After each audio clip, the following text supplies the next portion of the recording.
भी चलानी है।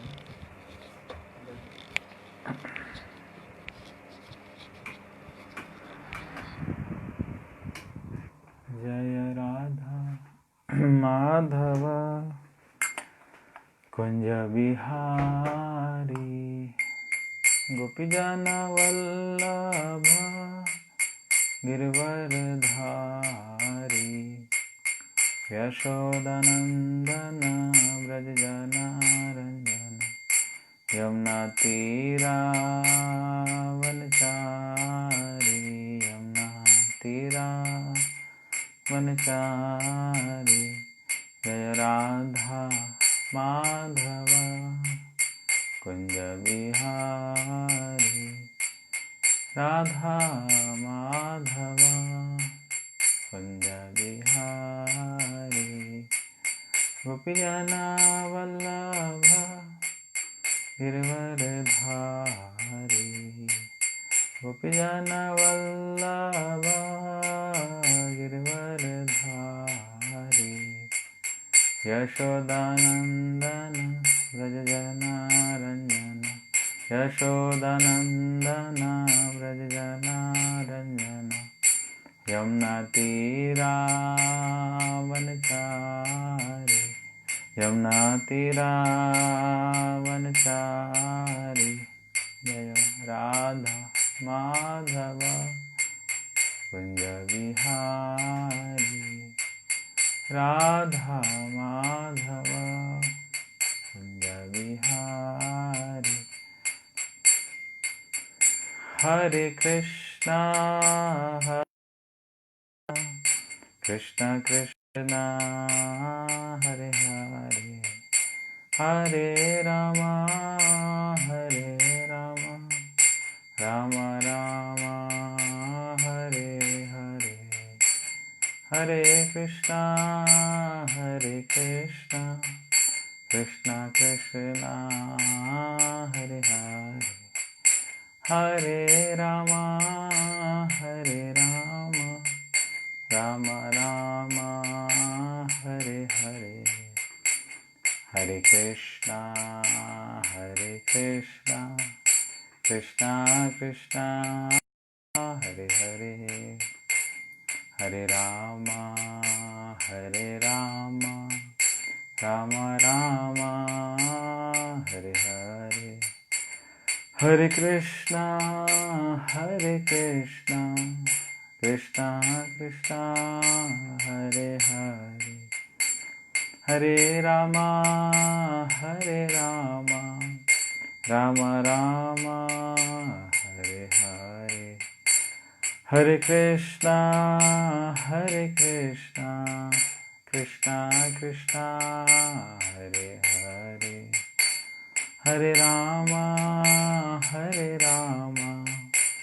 राम राम हरे हरे हरे कृष्णा कृष्ण कृष्णा हरे हरे हरे राम राम राम हरे हरे हरे कृष्णा कृष्ण कृष्णा हरे हरे हरे राम राम राम हरे हरे हरे कृष्णा कृष्ण कृष्णा हरे हरे हरे राम राम राम हरे हरे हरे कृष्णा कृष्ण कृष्णा हरे हरे हरे राम राम राम हरे हरे कृष्णा कृष्ण कृष्णा हरे हरे हरे राम राम राम हरे हरे हरे कृष्णा कृष्ण कृष्णा हरे हरे हरे राम राम राम हरे हरे कृष्णा कृष्ण हरे हरे राम राम हरे हरे हरे कृष्णा कृष्ण कृष्णा हरे हरे हरे राम राम हरे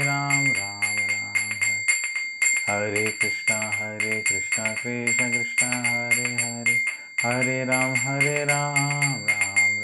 हरे हरे हरे कृष्णा कृष्ण कृष्णा हरे हरे हरे राम राम हरे हरे कृष्णा हरे हरे हरे राम राम हरे हरे हरे कृष्णा कृष्ण कृष्ण हरे हरे, हरे राम राम राम, हरे कृष्णा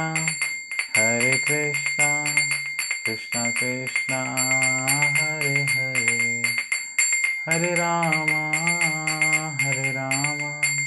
राम राम हरे हरे, हरे कृष्णा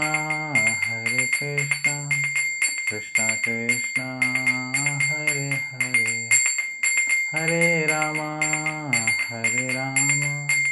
राम राम हरे हरे, हरे कृष्णा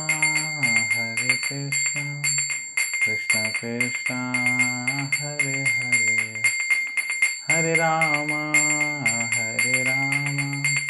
राम राम हरे हरे, जय राधा राधिका रमण राधे, कृष्ण बलराम कृष्ण बलराम जय कृष्ण बलराम, गौरानिताय जय गौरानिताय, राधा माधव राधे, राधा श्याम सुंदर राधे, जय जय प्रभुपाद जय प्रभुपाद, जय प्रभुपाद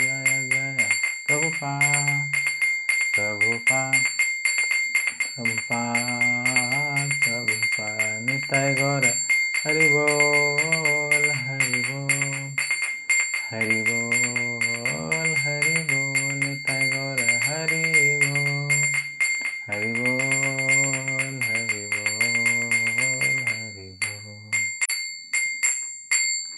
जय विष्णुपाद ब्रह्मस्पृष्टाचार्य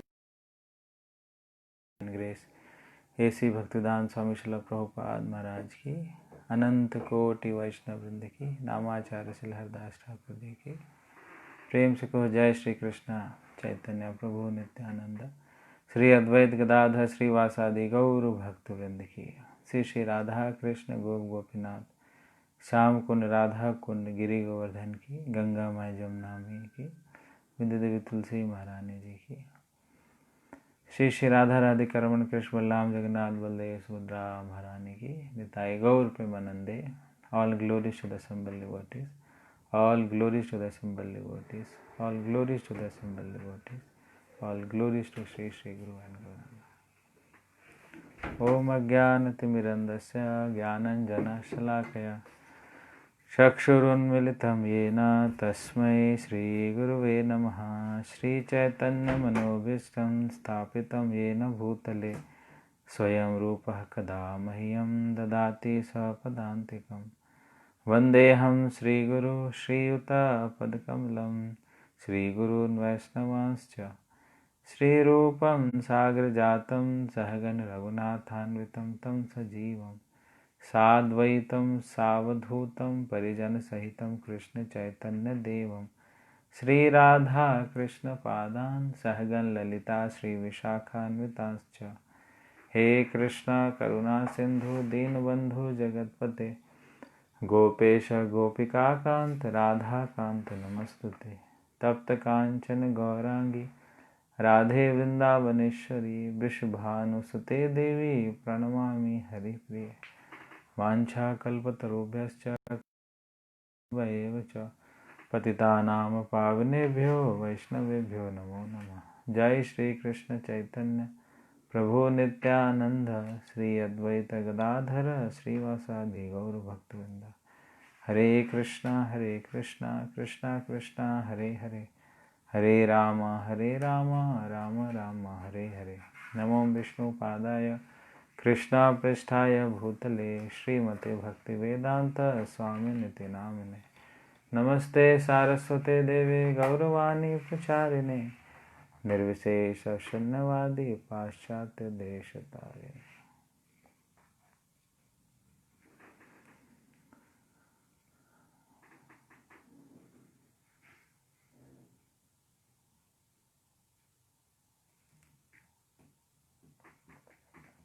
हरे कृष्णा। तो आप सभी का स्वागत है भगवत चर्चा में, गीता डिस्कशंस में।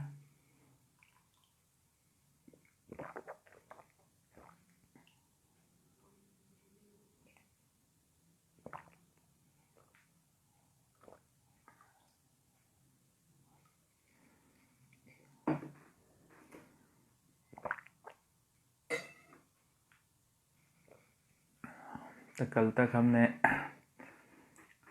5th चैप्टर डिस्कस कर लिया था। तो उसमें भगवान ने अष्टांग योग का थोड़ा सा ब्रीफ इंट्रोडक्शन दिया था। तो आप में से कितने भक्तों ने कल ये प्रैक्टिस किया था कि जप करने से पहले आपने अनुलोम विलोम, ये जो कल बताया था आपको, 20 टाइम्स ऊपर, 20 टाइम्स पेट में, 20 टाइम इधर, जब से पहले कितने भक्तों ने किया और करने के बाद कैसी अनुभूति हुई? तो आप कमेंट सेक्शन में लिखिए हरी हरी करके, और सबका उत्साह बढ़ाइए जिन्होंने किया।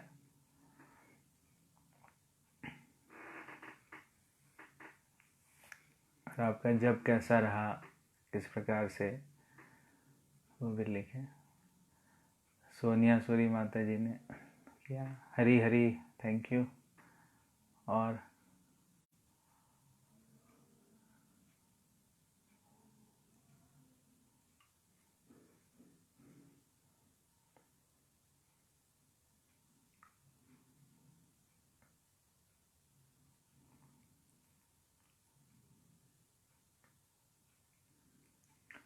जगत माता जी ने किया, हरी हरी, थैंक यू।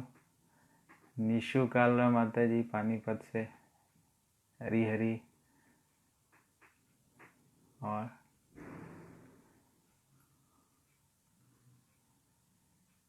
योगिता पाल माता जी ने भी किया, हरी हरी।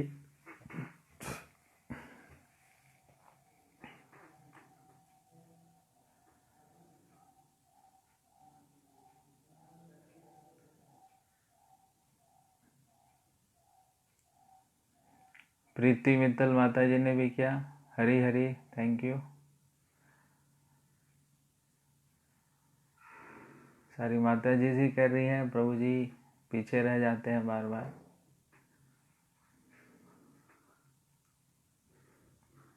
तो एक कमेंट आया कि आज की चैंटिंग बहुत अच्छी रही, हरी बोल, थैंक यू।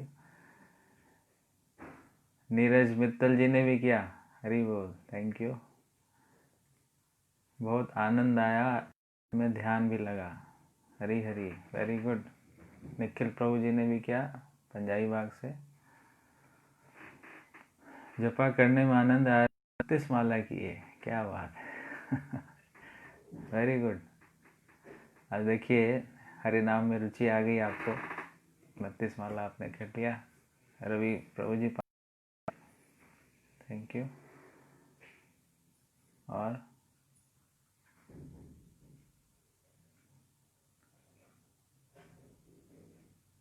ओके, तो जिन्होंने नहीं किया वो अब जब करेंगे आगे, आज या कल मैं देख नहीं पाया था, दोबारा बता सकते हैं। अच्छा प्रभु जी, मुश्किल लग रहा था पर जब अच्छा हुआ। अच्छा, जब अच्छा हुआ।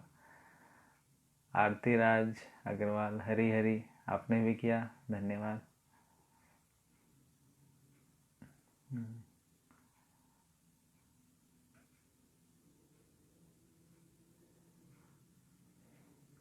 ओके, तो हम आगे बढ़ते हैं आज उसी अष्टांग को, और डिटेल में हम चर्चा करेंगे। अभी हमारे लिए यह उतना प्रैक्टिकल नहीं है, हमारे लिए जो बेसिक जो विधियाँ प्रभुपाद जी ने हमें दी हैं वही अपने आप में सफिशेंट है। बट कुछ कुछ चीज़ें हरी हरी अब रोज़ जब से पहले करेंगे। हाँ, गुड। कुछ कुछ चीज़ें जो इसका प्रैक्टिकल एप्लीकेशन है इस अष्टांग योग का, इस ध्यान योग का, उस पर हम चर्चा कर लेंगे। और माइंड का कितना इम्पोर्टेंट रोल है। अनिल कालरा प्रभु हरी हरी, थैंक यू, हरी बोल। तो उस पर भी हम डिस्कशन करेंगे कि क्योंकि ये मन ही ऐसी चीज़ है जिसके विषय में शास्त्रों में कहा गया है। और श्रीपाद प्रभु पंजाबी बाग से वो कह रहे हैं कि उन्होंने आज हलवा बनाया था। हरी हरी हरी वो तो श्रीपाद प्रभु बहुत अच्छे भक्त हैं, पंजाबी बाग के हैं, बहुत अच्छी सेवा करते हैं। तो इन्होंने आज डीटीज़ के लिए अपने हाथों से हलवा सर्व किया। निश्चित रूप से इनके घर के डीटीज़ बहुत प्रसन्न होंगे। आज घर में भी सभी लोग बहुत प्रसन्न होंगे कि आज पिताजी ने या दादाजी ने या प्रभु जी ने हलवा बनाया है तो कितना आनंद आ रहा है। तो ये प्रभु जी इस लोग जो हैं वो सीख सकते हैं। अभी उनके पास अच्छा मौका है। जितने भी प्रभु जी हैं वह कुछ ना कुछ एक छोटा आइटम, जैसे हलवा बनाना इतना मुश्किल नहीं होता है। हलवा बनाने की बहुत सिंपल रेसिपी है। 1:1:1 1:1:1 का मतलब जितना सूजी उतना चीनी उतना घी, उसमें आप उसको फ्राई कीजिए, फिर पानी डाल दीजिए, हलवा तैयार।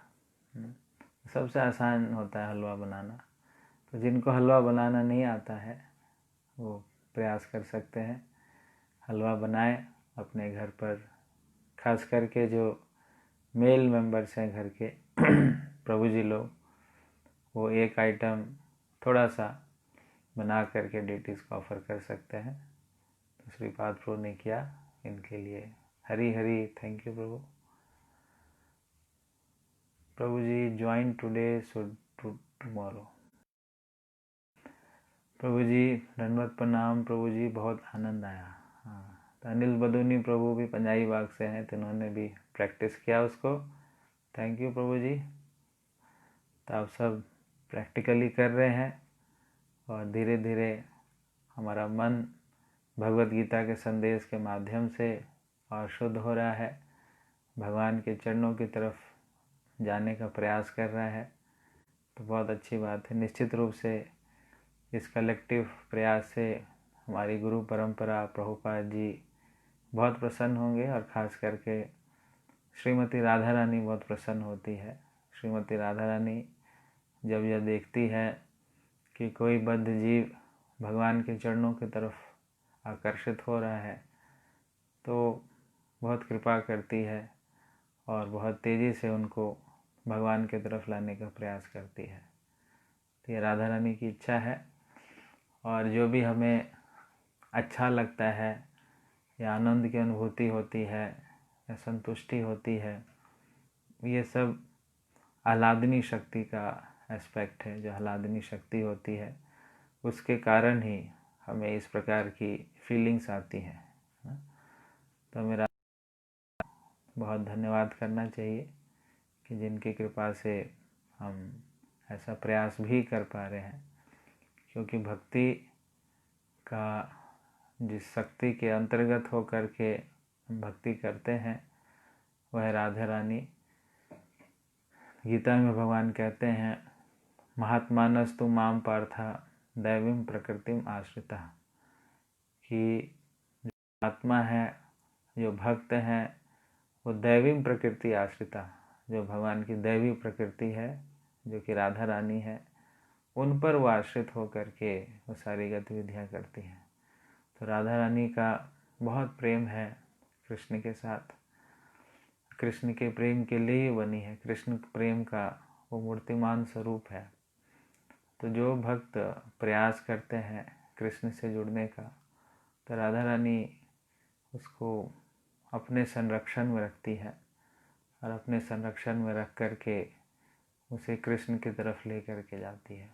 इसलिए राधा रानी की कृपा चाहिए। आप देखेंगे कई ऐसे भक्त हुए हैं जो राधा रानी विशेष रूप से उन पर कृपा करती हैं। जैसे रघुनाथ दास गोस्वामी जी का भी उदाहरण आता है कि रघुनाथ दास गोस्वामी जो है राधा कुंड पर जो है भगवान का भजन किया करते थे, हरि नाम का जप करते थे।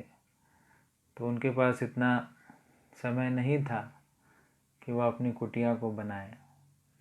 धूप में भी वो जप करते थे। तो राधा रानी आती हैं, उनके सर पर चुन्नी उड़ा देती है ऊपर से, ताकि उनको धूप न लगे।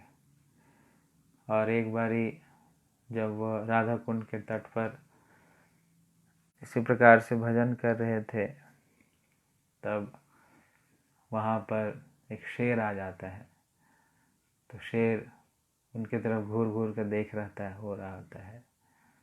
तब वहीं पर श्री कृष्ण भी रहते हैं। वो लाठी लेकर के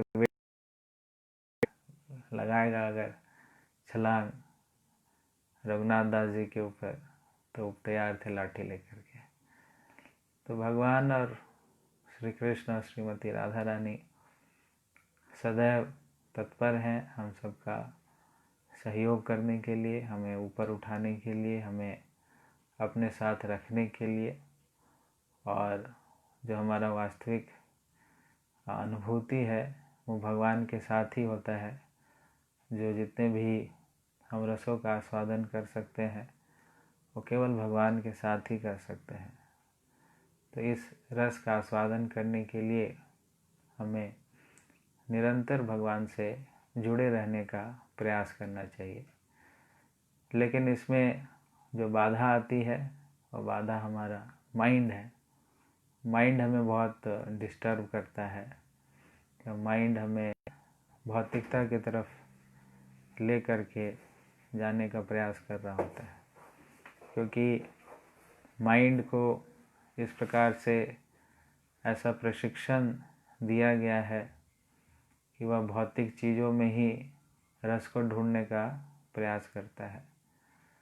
और भौतिक चीज़ों में लगने के कारण उसकी ऐसी दुर्दशा होती है और वह बंधन में फंसता है और वह नाना प्रकार के कष्टों के साथ उसको गुजरना पड़ता है। इसलिए भगवान ने जब पंचम अध्याय बोला तो उसको बोलने के बाद इस माइंड को हम कैसे इंद्रिय तृप्ति से, सेंस ग्रेटिफिकेशन से, कैसे हम क्या एक्टिविटीज़ करें, कुछ एक्सरसाइजेस करें जिसके माध्यम से हमारा मन थोड़ा कूल डाउन हो, थोड़ा शांत हो, हमारा मन इंद्रियों में जो लगा हुआ है निकल करके शांत हो। और फिर जब यह मन इंद्रियों से बाहर निकल जाए तो उस इंद्रियों को हमें पूर्ण रूप से भगवान की सेवा में लगाना है। तो ये जो आनंद है वो आनंद केवल भगवान से जुड़ने से ही प्राप्त होगा, क्योंकि भगवान जो है वह रसों वैसा है। जितने भी रस हैं सभी रसों के वो आगार हैं। तो जब हमें पूर्ण आस्वादन चाहिए, पूर्ण आनंद चाहिए, तो इसके लिए हमें कृष्ण से ही जुड़ना पड़ेगा और कोई दूसरा विकल्प नहीं है। लेकिन उस बीच में हमें नाना प्रकार के इम्प्रेशन से, हमारे नाना प्रकार के पुराने संस्कार हैं, नाना प्रकार की कंडीशनिंग है, नाना प्रकार के हमारे अनर्थ हैं जो हमें रोकते हैं स्वच्छंद रूप से भगवान से मिलने के लिए। तो वो हमें खींचते हैं, वो दोबारा से हमें भौतिकता में लगाने का प्रयास करते हैं। तो कई बार यह जो संघर्ष है वह चलता ही रहता है निरंतर, जिसको हम टग ऑफ वॉर, जैसे आपने सुना होगा या आपने बचपन में खेला भी होगा, जिसको कहते हैं हम tug of war. Tug of war में क्या होता है, एक रस्सी होती है, रस्सी एक पार्टी रस्सी के इस तरफ होता है, दूसरी पार्टी रस्सी के उस तरफ होती है। तो जिसमें ज़्यादा शक्ति होती है वो जीत जाता है। तो इसी प्रकार से जो साधक भक्त हैं, जो बद्ध अवस्था में भक्ति करने का प्रयास कर रहे हैं, वो भी इसी प्रकार से बीच में रहते हैं। एक तरफ भगवान की भक्ति माया और इंद्र तृप्ति, इनके बीच में वो पिसते रहते हैं, कभी इधर जाते हैं, कभी इधर जाते हैं, कभी इधर जाते हैं। तो इसीलिए पूर्ण रूप से उस चीज़ का आस्वादन नहीं कर पाते हैं। तो इसलिए यह अध्याय हम सब के लिए महत्वपूर्ण इसलिए है ताकि इस अध्याय में हम यह थोड़ा बेसिक चीज़ें सीखेंगे कि कैसे अपने मन को हम धीरे धीरे इंद्र तृप्ति से डिटैच करके और कैसे अपने प्राण वायु को अपने ब्रीदिंग एक्सरसाइजेस के माध्यम से हम अपने आप को संयमित कर सकते हैं, कंट्रोल कर सकते हैं। इंद्रियों पर थोड़ा सा कंट्रोल आ जाता है जब हम यह नियमों का पालन करते हैं, और फिर उसी कंट्रोल्ड मन से, उसी कंट्रोल्ड इंद्रियों के माध्यम से हम फिर भगवान की सेवा में लगते हैं। तो इसको अष्टांग योग कहा गया है, और ज़्यादातर यह जो विधि थी, यह विधि सतयुग की में बहुत प्रोमिनेंट हुआ करती थी, और लोग जो हैं इसी विधि का पालन किया करते थे और तपस्या करने के लिए एकांत स्थान में जाते थे, वहाँ जंगलों में रहते थे, कंदमूल खाया करते थे और भारी तपस्या करते थे और अपने आप को भौतिकता से पूर्ण रूप से डिटैच करते थे। एक सेकंड।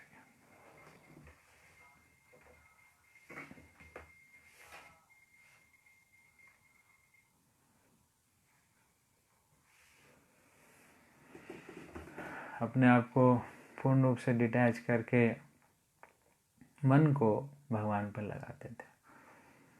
लेकिन इस युग में इतना ये प्रैक्टिकल नहीं है। अर्जुन ने भी इसमें बीच में बोला है कि ये इतना प्रैक्टिकल अष्टांग है, उतना प्रैक्टिकल नहीं है मेरे लिए, मुझे तो लड़ना आता है, या मेरा मन इतना संयमित नहीं हो सकता है। तो हमारी भी वही स्थिति है, इतना इसकी प्रैक्टिकलिटी ज़्यादा नहीं है, बट फिर भी कुछ बेसिक चीज़ें जिसको हम अप्लाई कर सकते हैं अपने जीवन में, जिससे हमारा साधना और अच्छा हो सकता है।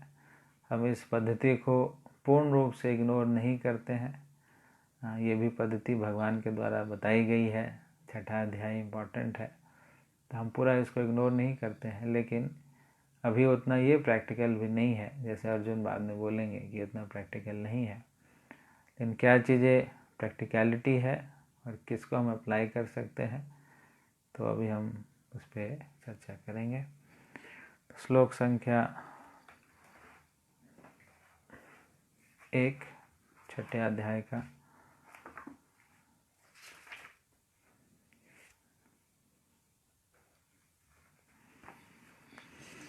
श्री भगवानुवाच अनाश्रितः कर्मफलं कार्यं कर्म करोति यः स सन्यासी च योगी च न निरग्निः न चाक्रिया। तो इसमें भगवान एक वास्तविक सन्यासी का डिफिनीशन देते हैं कि किसको हम वास्तविक सन्यासी कहते हैं। सन्यास का मतलब है, बाह्य का उन्होंने कैसे इंगित किया है, न निरग्नि ही न चाक्रिया, मतलब जो सिर्फ अग्नि नहीं जलाता है, इसका मतलब ये नहीं है कि वह सन्यासी है। मतलब जो सिर्फ भौतिक गतिविधियों को नहीं करता है, ऐसा नहीं कि वही सन्यासी है। तो कैसा व्यक्ति सन्यासी कहलाता है कि जो व्यक्ति अनाश्रितः कर्मफलम कार्यम कर्म करोति यः, कि जो अनाश्रित होकर के, अनाश्रित का मतलब है उसको किसी प्रकार से आश्रय किसमें ग्रहण नहीं करता है, कर्मफल में या कार्य में, है ना। तो सिर्फ कार्य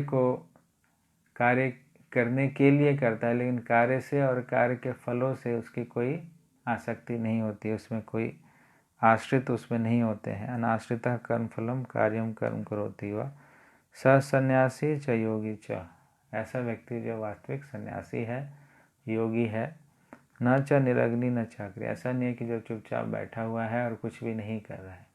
तो स्ट्रेट अवे भगवान जो है ऐसे लोगों को इग्नोर कर रहे हैं, ऐसे लोगों को जो कुछ भी नहीं करते हैं, चुपचाप बैठ जाते हैं और कोई गतिविधि नहीं करते हैं। भगवान कह रहे हैं कि वास्तविक सन्यासी कौन है कि गतिविधियाँ भी करता है, एक्टिविटीज़ भी करता है, लेकिन उन एक्टिविटीज़ को पे उसकी कोई आसक्ति नहीं होती है, उसके फलों से उसकी कोई आसक्ति नहीं होगी। एक स्पिरिट ऑफ रिनंसिएशन है, एक होता है रिनंसिएशन, एक होता है स्पिरिट ऑफ रिनंसिएशन। तो रिनंसिएशन से भी, बाह्य रिनंसिएशन से ज़्यादा इम्पॉर्टेंट है स्पिरिट ऑफ रिनंसिएशन। तो स्पिरिट ऑफ रिनंसिएशन आना चाहिए। बाह्य रिनंसिएशन का मतलब है कि सिर्फ बाह्य रूप से हमने सारी अपने चेंजेस कर लिए हैं, लेकिन आंतरिक रूप से वो स्पिरिट नहीं है रिनंसिएशन का, तो वो रिनाउंस्ड व्यक्ति नहीं है। रिनाउंस्ड व्यक्ति कौन है? जिसके पास स्पिरिट ऑफ रिनंसिएशन है और किसी से उसकी आसक्ति नहीं है। जो भी कार्य करता है, ना कार्य से उसकी आसक्ति है, ना ही कोई जो उसका कर्म फल है, कार्य का जो फल है, उससे कोई आसक्ति है। तो यह स्पिरिट ऑफ रिनंसिएशन जिसके अंदर है, वही व्यक्ति वास्तविक रूप में सन्यासी है और वही योगी है। उसी को योगी हम कहेंगे। तो इसलिए जो सन्यासमितिम प्राहुर योगम तत्विद्धि पांडव न ही ह्यसन्यस्त संकल्पो योगी भवति कश्चन। तो जो सन्यास है, यह सन्यासम इति प्राहु, जो कहा जाता है सन्यास को, योगम तद्विद्धि पांडव। पांडव मतलब अर्जुन, विद्धि मतलब जानो। क्या जानो? कि जो सन्यास है वही योग है। न हे अस्त संकल्पो योगी भवति कश्चन। तो एक व्यक्ति जो है वह योगी नहीं बन सकता है जब तक उसने पूर्ण रूप से इंद्र तृप्ति का त्याग नहीं किया है, इंद्र तृप्ति की इच्छा का त्याग नहीं किया है। तो योगी उसी को कहा जाता है, या सन्यासी उसी को कहा जाता है जो कि पूर्ण रूप से रिनाउंस करता है किसको? इंद्र तृप्ति की इच्छा को। जो उसकी इंद्र तृप्ति की इच्छा है, डिज़ायर है, उसको पूर्ण रूप से जो रिनाउंस करता है, उसी को वास्तविक रूप से योगी कहा जाता है।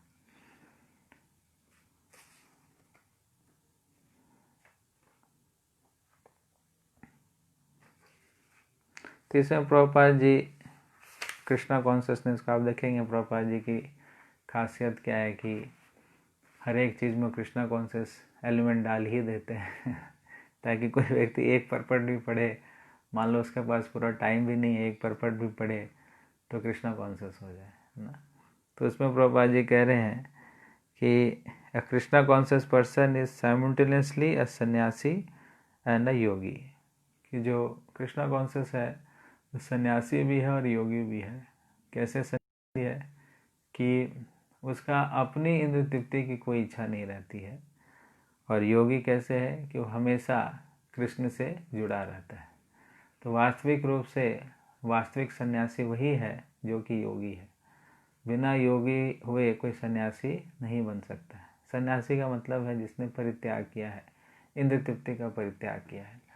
तो जो व्यक्ति योगी नहीं है, जो व्यक्ति कृष्ण से जुड़ा हुआ नहीं है, वह इंद्र तृप्ति का पूर्ण रूप से परित्याग भी नहीं कर सकता है।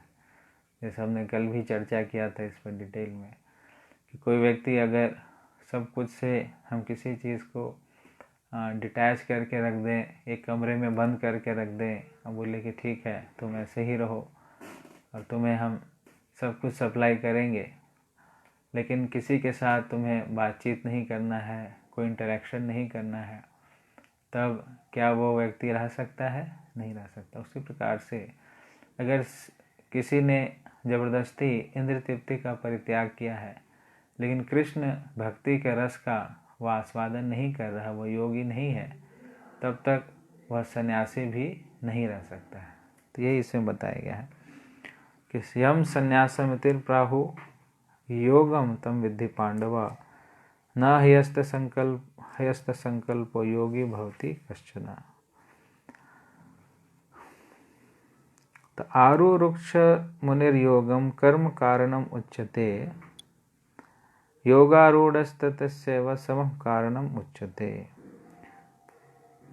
कि आरुरुक्ष मुनिर्योगम, कि for one who is a neophyte in the 8-fold yoga system, ये जो अष्टांग योगा सिस्टम है, work is said to be the means, and for one is already elevated in yoga cessation of all material activities is to be the means, है ना। तो इसमें दो स्थितियां हैं, एक है आरुरुक्षु मुनि और दूसरा है योगारूढ़ मुनि। तो आरुरुक्षु मुनि के जो योग, जो अष्टांग योग है, उस पर वह आरूढ़ कर रहा है ना। तो जब आरूढ़ कर रहा है तो आरूढ़ की स्थिति में कर्म जो है करना आवश्यक है, लेकिन जब वो योगारूढ़ हो चुका है तो उसके लिए कर्म करना कोई आवश्यकता नहीं है, वो कर्म का भी परित्याग कर सकता है, क्योंकि वो पूर्ण रूप से भगवान में एब्जॉर्व हो चुका है। तो जो व्यक्ति पूर्ण रूप से भगवान में एब्जॉर्व हो चुका है तो उसके लिए कर्म करना कोई मायने नहीं रखता। अगर करे तो अच्छा, ना करे तो भी अच्छा, वो उसके डिस्क्रिप्शन पे है। जैसे इस पर हमने बहुत लंबी चर्चा की थी जब हमारी पहली क्लास हुई थी कि क्यों उसके लिए इम्पोर्टेंट नहीं है, क्योंकि वो अब सिद्ध हो चुका है, स्वरूप सिद्धि उसको प्राप्त हो चुकी है और वह हमेशा कृष्ण की सेवा में ही लगा हुआ है। अगर उसकी इच्छा है तो जन कल्याण के लिए बहुत कुछ करेगा, अगर इच्छा नहीं है तो नहीं करेगा। वो उस पर डिपेंड करता है कि उसको करना है कि नहीं करना है। लेकिन जो योगा आरुरुक्षु है, आरुरुक्षु का मतलब योग के ऊपर चढ़ता जा रहा है, तो उसके लिए कर्म करना आवश्यक है। और कर्म कैसा करना? कर्म निष्काम कर्म, निष्काम कर्म अगर वो करेगा तो धीरे धीरे धीरे वह ज्ञान को प्राप्त करेगा और उस ज्ञान में स्थित होकर के वो योगारूढ़ स्थिति को भी प्राप्त कर सकता है। तो योगा जो अष्टांग योगा है, अष्टांग योगा में भी दो पार्ट्स होते हैं। एक पार्ट होता है आरुक्षु, आरुक्षु का मतलब है कि जब उसमें हम चढ़ते हैं, ऊपर जा रहे होते हैं। एक होता है योगारूढ़, योगारूढ़ का मतलब हमने उस पर आरूढ़ कर लिया है, उस दिव्य स्थिति को प्राप्त कर लिया है। तो जब आरुक्षु की स्थिति होती है, जब हम ऊपर चढ़ रहे होते हैं, तब कर्म करना आवश्यक होता है। लेकिन कर्म कैसा करना है? कर्म हमें निष्काम भाव से कर्म करना है। तो जब हम निष्काम भाव से कर्म करते रहते हैं, अपनी इंद्रिय तृप्ति की इच्छाएं जो हमारी है वो धीरे धीरे धीरे शुद्ध होने लगती है। तो जब तक हमारी इंद्रिय तृप्ति की इच्छा है, भौतिक इच्छाएं हैं, तब तक हमें निष्काम कर्म करना पड़ता है। लेकिन जब हम निष्काम कर्म के माध्यम से उस स्थिति को प्राप्त कर जाते हैं तो फिर कर्म करने की जरूरत नहीं है। कहने का मतलब यह है कि ज़बरदस्ती अपनी भौतिक इच्छाओं का दमन नहीं करना है। इसमें ये मेन पॉइंट है, पहले भी हमने इस पर डिस्कस किया था कि फोर्सफुली हमें भौतिक इच्छाओं का दमन नहीं करना है। अगर फोर्सफुली आप भौतिक इच्छाओं का दमन करेंगे तो भौतिक इच्छाएं ज़्यादा बढ़ती हैं और बढ़ती चली जाएंगी। और वही हम देखते हैं, कई डिवोटी कहते हैं कि उनकी स्थिति वैसी होती नहीं है, भौतिक इच्छा, इंद्रिय तृप्ति की इच्छा प्रबल रहती है और उसको बहुत दबाने का प्रयास करते हैं और दबाने के कारण वह फिर छिप करके डुप्लीसियस हो करके उल्टे सीधे तरीके से इंद्रिय तृप्ति में लग जाते हैं, जिसका पता भी नहीं चलता है।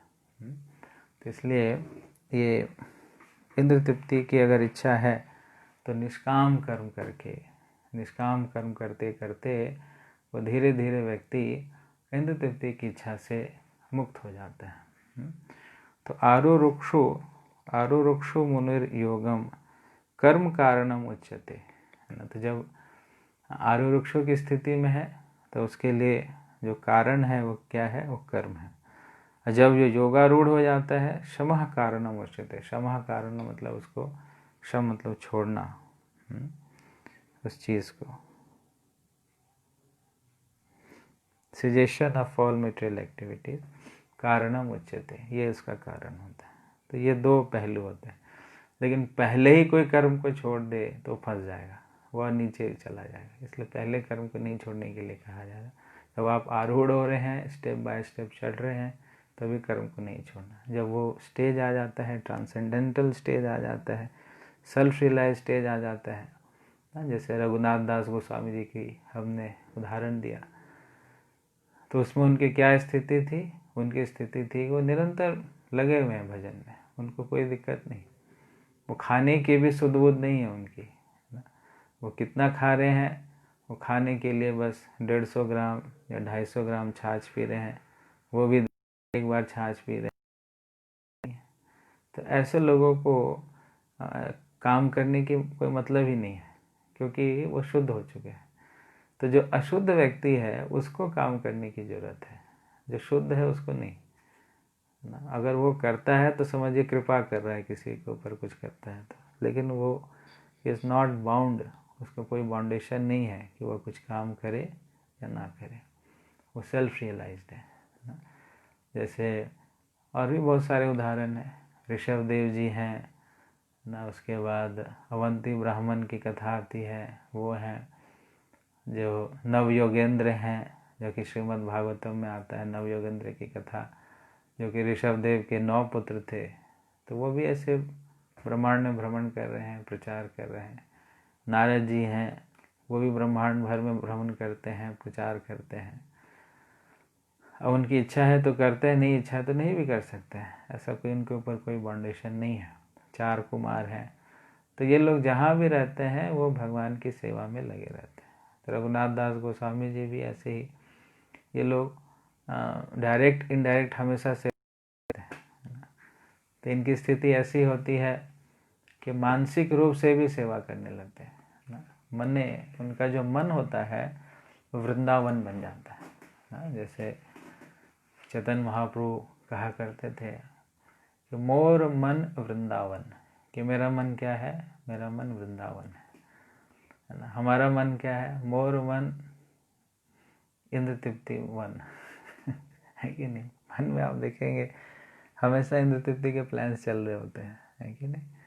लेकिन जो इस प्रकार के महाभागवत हैं, शुद्ध हैं, जो उस चेतना को प्राप्त कर चुके हैं, तो उनका मन क्या है, मोर मन वृंदावन, अपने मन को उन्होंने वृंदावन बना लिया ना।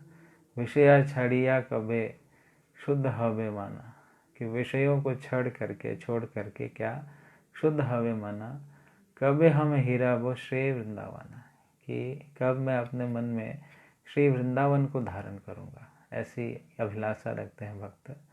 और विषया छड़िया, कि विषयों को छड़ करके जो गंदगी है विष का, विषयों का, इंद्र तृप्ति छोड़ करके, हाँ, विषया छड़िया कबे शुद्ध हवे मन, मन जो है शुद्ध होगा। और कबे हम हेरा वो श्री वृंदावन, और कब मैं श्री वृंदावन के दर्शन करूँगा, कब मैं राधा रानी और श्री कृष्ण का जो जुगल प्रीति है, कब हम बुझी वो जुगल प्रीति, कब मैं जो जुगल प्रीति है, राधा कृष्ण की जो लीलाएं हैं, राधा कृष्ण जो गोपियां हैं उनकी लीलाएं हैं, जो माधुर्य भाव में गोपियों का भगवान के साथ आदान प्रदान है, वो लीलाएं हैं, कब मैं समझूंगा। तो व्यक्ति इन लीलाओं को, राधा कृष्ण की लीलाओं को तभी समझ सकता है जब उसका मन शुद्ध है। शुद्ध चित्त में ही राधा कृष्ण की लीलाएं स्फुरित होती हैं। चैतन्य महाप्रभु भी एक भक्त के रूप में आए, तो भक्त के रूप में भी उन्होंने इसी प्रकार के भावों का प्रदर्शन किया। तो महाप्रभु जगन्नाथपुरी में जब जगन्नाथ जी के दर्शन कर रहे थे, जगन्नाथ जी के दर्शन करते करते एक बुढ़िया आ गई, और बुढ़िया जो है वह उनके ऊपर, वो गरुड़ स्तंभ से वो दर्शन किया करते थे, तो बुढ़िया आ जाती है, गरुड़ स्तंभ को पकड़ करके भगवान के कंधे पर चढ़ करके वो दर्शन करने लगती है। बाकी जो उनके आसपास के भक्त होते हैं काफ़ी परेशान हो जाते हैं, और बुढ़िया को उतारते हैं, अरे बुढ़िया तेरी कैसे हिम्मत हो, एक तो तूने गरुड़ स्तंभ को पकड़ के चढ़ा है, इतने बड़े वैष्णव हैं गरुड़ जी जो भगवान की सेवा में लगे रहते हैं, एक तो वो वैष्णव हैं उसको पकड़ के चढ़ी हो, दूसरा चैतन्य महाप्रभु जो कि साक्षात भगवान हैं इनके कंधे पे चढ़ गई हो। डबल डबल अपराध किया है तुमने, एक तो भगवान के प्रति अपराध किया है और दूसरा तुमने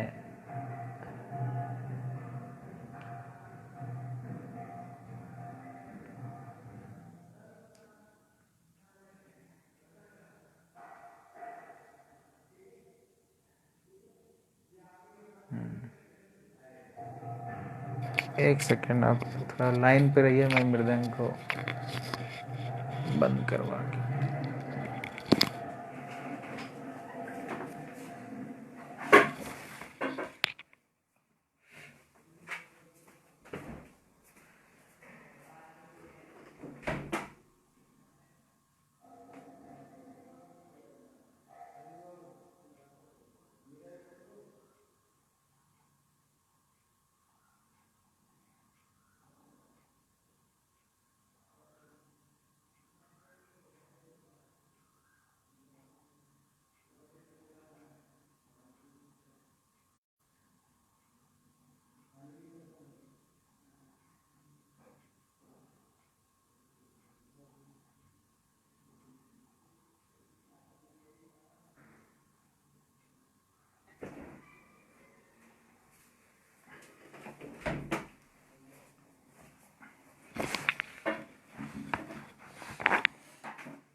हरे कृष्ण।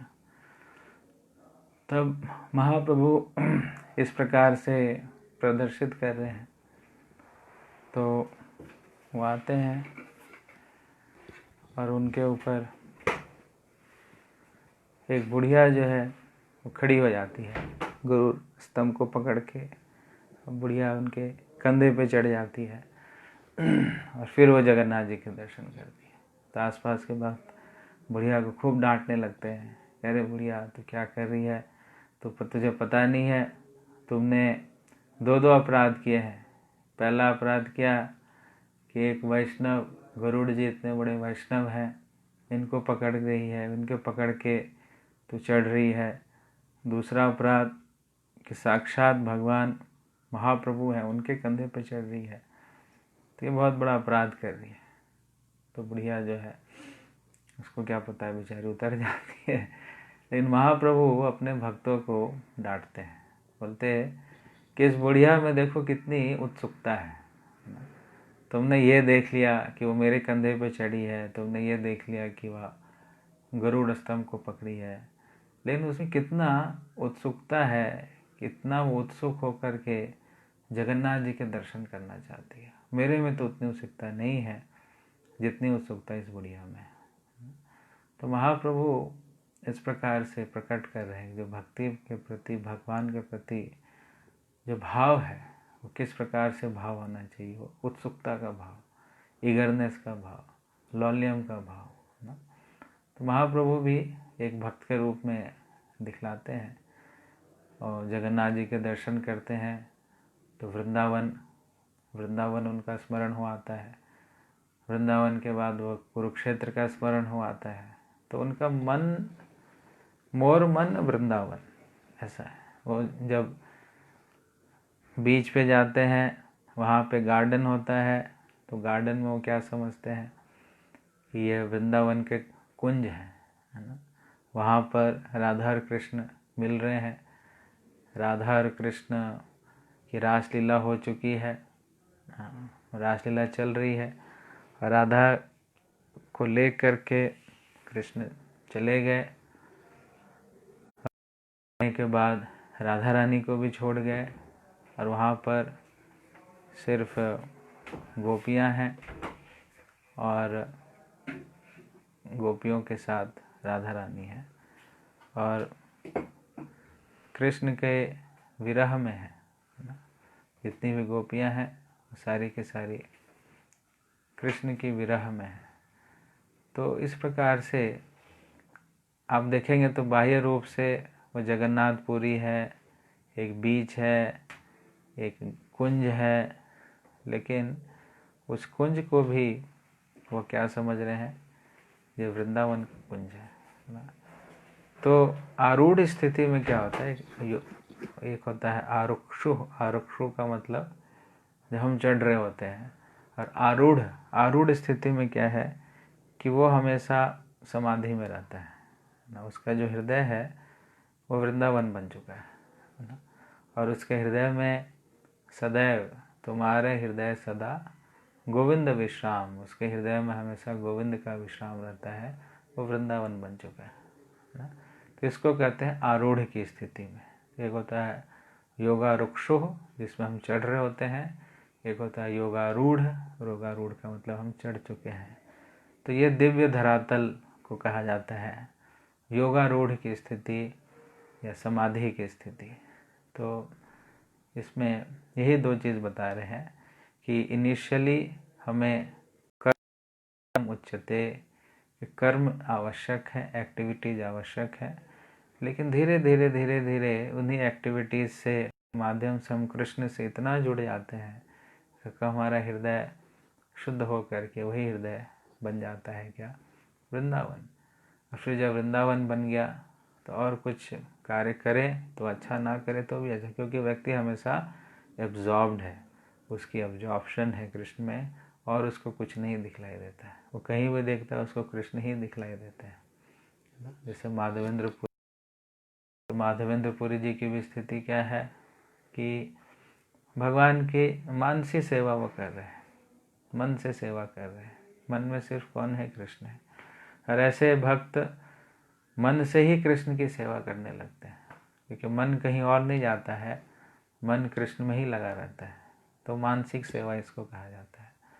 लेकिन मानसिक सेवा इनिशियली हम कर नहीं सकते, इनिशियली क्योंकि मन शुद्ध नहीं है। तो इनिशियल के लिए, शुरुआत के लिए योगा, पहले की जो स्थिति है योग आरुरुक्षु की स्थिति, उसमें कर्म कारणम उच्यते, इसमें कर्म आवश्यक है, भक्तिमय गतिविधियां आवश्यक है, इसमें निष्काम कर्म आवश्यक। काम कर्म से हम गतिविधियां करते हैं, फलों को कृष्ण को ऑफर करते हैं, अपने कर्म को कृष्ण को ऑफर करते हैं, तो धीरे धीरे जो है वो समाप्त हो जाती है। जब भोग की प्रवृत्ति से मन शुद्ध हो जाता है तब जा कर के उसमें कृष्ण विश्राम करते हैं ना। अगर अपने हृदय में हमें कृष्ण का विश्राम चाहिए, अगर हृदय में चाहिए कि गोविंद विश्राम करें, तो हृदय के कल्मशों को पहले साफ करना पड़ेगा, गंदगी को साफ करना पड़ेगा। कृष्ण तभी उसमें विराजमान होते हैं। कृष्ण सभी जगह नहीं बैठते हैं। मंदिर में भी आप देखेंगे, जो मंदिर तो इतना साफ होता ही है, लेकिन जो ऑल्टर है उसमें ज़्यादा सफाई होती है, ऑल्टर की सफाई ज़्यादा होती है। कई बार, जितनी बार आरती होगी फिर क्लीनिंग होगा, फिर लगा लीजिए 7-8 बारी अंदर बहुत क्लीनिंग चल रही होती है ऑल्टर के अंदर। फिर डीटी किचन है, उसमें इतनी सफाई रहती है। तो कहने का कि कोई भी व्यक्ति अशुद्ध अवस्था में ऑल्टर में एंटर नहीं कर सकता है। भगवान का जो मेन वेदी है वहाँ पे सबकी एंट्री अलाउड ही नहीं है। उसमें कौन एंटर कर सकता है? जो व्यक्ति दीक्षित है, ब्राह्मण दीक्षित है, और वो भी बिना स्नान किए एंटर नहीं कर सकता। कपड़े भी जो है उसका ऐसा कपड़ा वो पहन के नहीं जा सकता अंदर। धुले हुए कपड़े चाहिए, सिले हुए कपड़े नहीं चाहिए, उतरी में चाहिए, अच्छे से आचमन करके जाना चाहिए। आचमन भी कैसा, ये सिर्फ 3 आचमन से काम नहीं चलेगा, उसमें और लंबे आचमन है, वो करके जाना चाहिए। तो मंत्रों से मन को शुद्ध करते हैं, स्नान से शरीर को शुद्ध करते हैं, तब जाकर के कोई ऑल्टर में प्रवेश करता है। तो भगवान का जो धाम है या भगवान का जो घर है, जो भगवान की वेदी है, वो शुद्ध है ना, शुद्ध अवस्था है। शुद्ध अवस्था में ही भगवान विराजमान करते हैं। तो इसलिए पवित्रम परम भगवान उसको कहा गया सबसे पवित्र स्थान है। पवित्रता में ही भगवान आते हैं, अपवित्र स्थान में भगवान नहीं आते। तो ये जो आपका धाम है वो भी ऐसा ही है। धाम भी, उसमें किसी प्रकार की अपवित्रता नहीं है, धाम भी पूर्ण रूप से शुद्ध है, उसमें कोई भी गुणों की मिलावट नहीं है। यहाँ तक कि हम सतोगुण की बात, वहाँ विशुद्ध सत्व है। सतोगुण से भी उच्चतर स्थिति है किस चीज़ की? विशुद्ध सत्व की। और उसमें किसी प्रकार का टिंज नहीं है, उसमें किसी प्रकार की मिलावट नहीं है, उसमें कोई रजोगुण, उसमें कोई तमोगुण बिल्कुल भी नहीं है। तो ऐसे स्थानों में भगवान का वास होता है। हम चाहते तो हैं कि भगवान हमारे हृदय में वास करें, लेकिन भगवान कैसे वास करेंगे? भगवान के वास करने की क्राइटेरिया, तो उस क्राइटेरिया को हमें फॉलो करेंगे, शुद्ध करेंगे, तभी भगवान वास करेंगे। और करते हैं, भगवान चाहते हैं, उनको तो आनंद आता है। उन्होंने तो हम सबको बनाया ही इसलिए कि हम लोग उनके आनंद को बढ़ाएं, हम उनके साथ रहें, उनके साथ खेलें कूदें, उनकी सेवा करें, हंसें। भगवान की यही इच्छा है। हमारी संरचना इसीलिए की गई है ना। जैसे कई बार उदाहरण से समझाया जाता है कि व्यक्ति शादी क्यों करता है ना। उसको शादी करने का क्या मतलब है? संतान उत्पन्न करना। संतान क्यों उत्पन्न करता है? ताकि उसकी खुशियाँ बढ़े।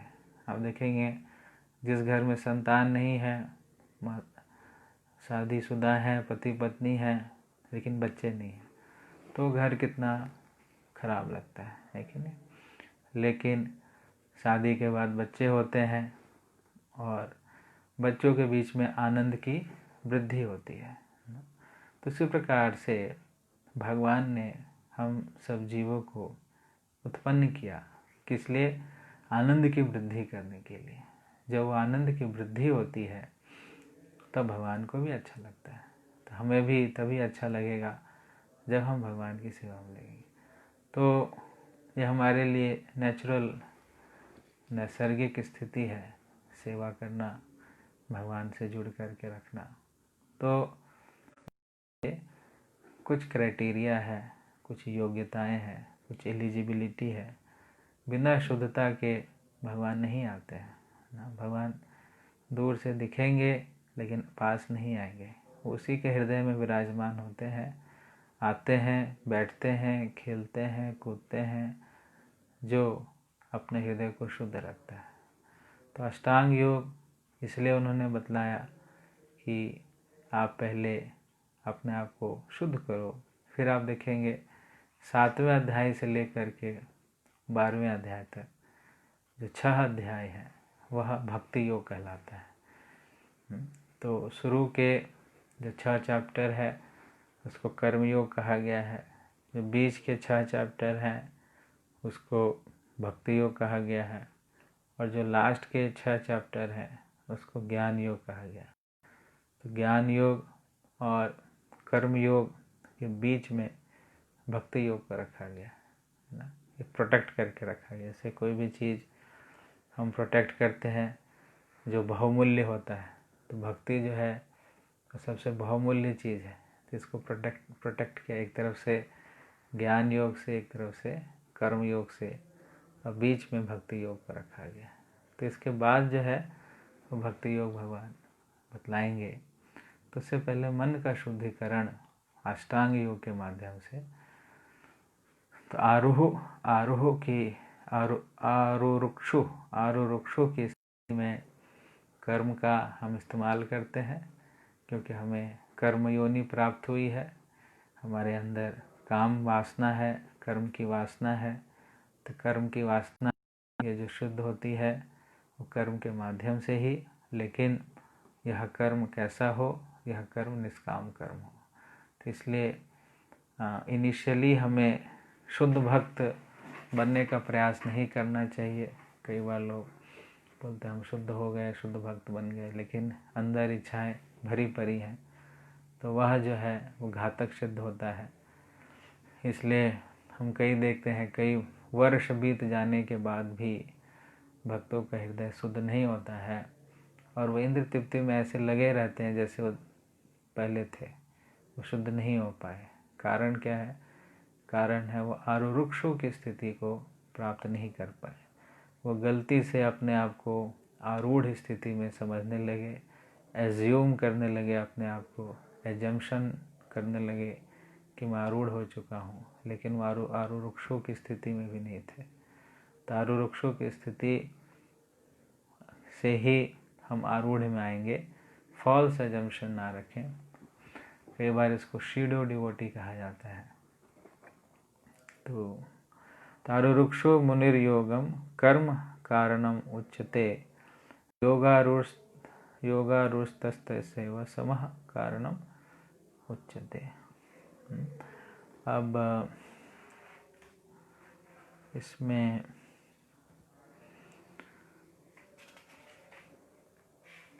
चौथा श्लोक, यदा हीनेन्द्रियार्थेषु न कर्मस्वनुसज्जते सर्वसंकल्प सन्यासी योगारूढस्तदुच्यते। A person is said to be elevated in yoga। अब योगारूढ़ की स्थिति क्या है उसके बारे में कह रहे हैं। A person is said to be elevated in yoga when having renounced all material desires। उसने क्या किया है, अपनी सारी भौतिक इच्छाओं को वो परित्याग कर चुका है। He neither acts for self gratification nor engages in fruitive activity। ये योगारूढ़ की स्थिति है, ना कोई फ्रूटिटिव एक्टिविटीज़ में इन्वॉल्व होता है और उसने पूर्ण रूप से उसकी इंद्र तृप्ति की इच्छा शुद्ध हो जाए, उसका मन भी नहीं करता उसकी तरफ, इंद्र तृप्ति की तरफ उसका कुछ भी आकर्षण नहीं रहता। तो ये जो स्थिति है इसको हम योगा रूढ़ की स्थिति कहते हैं।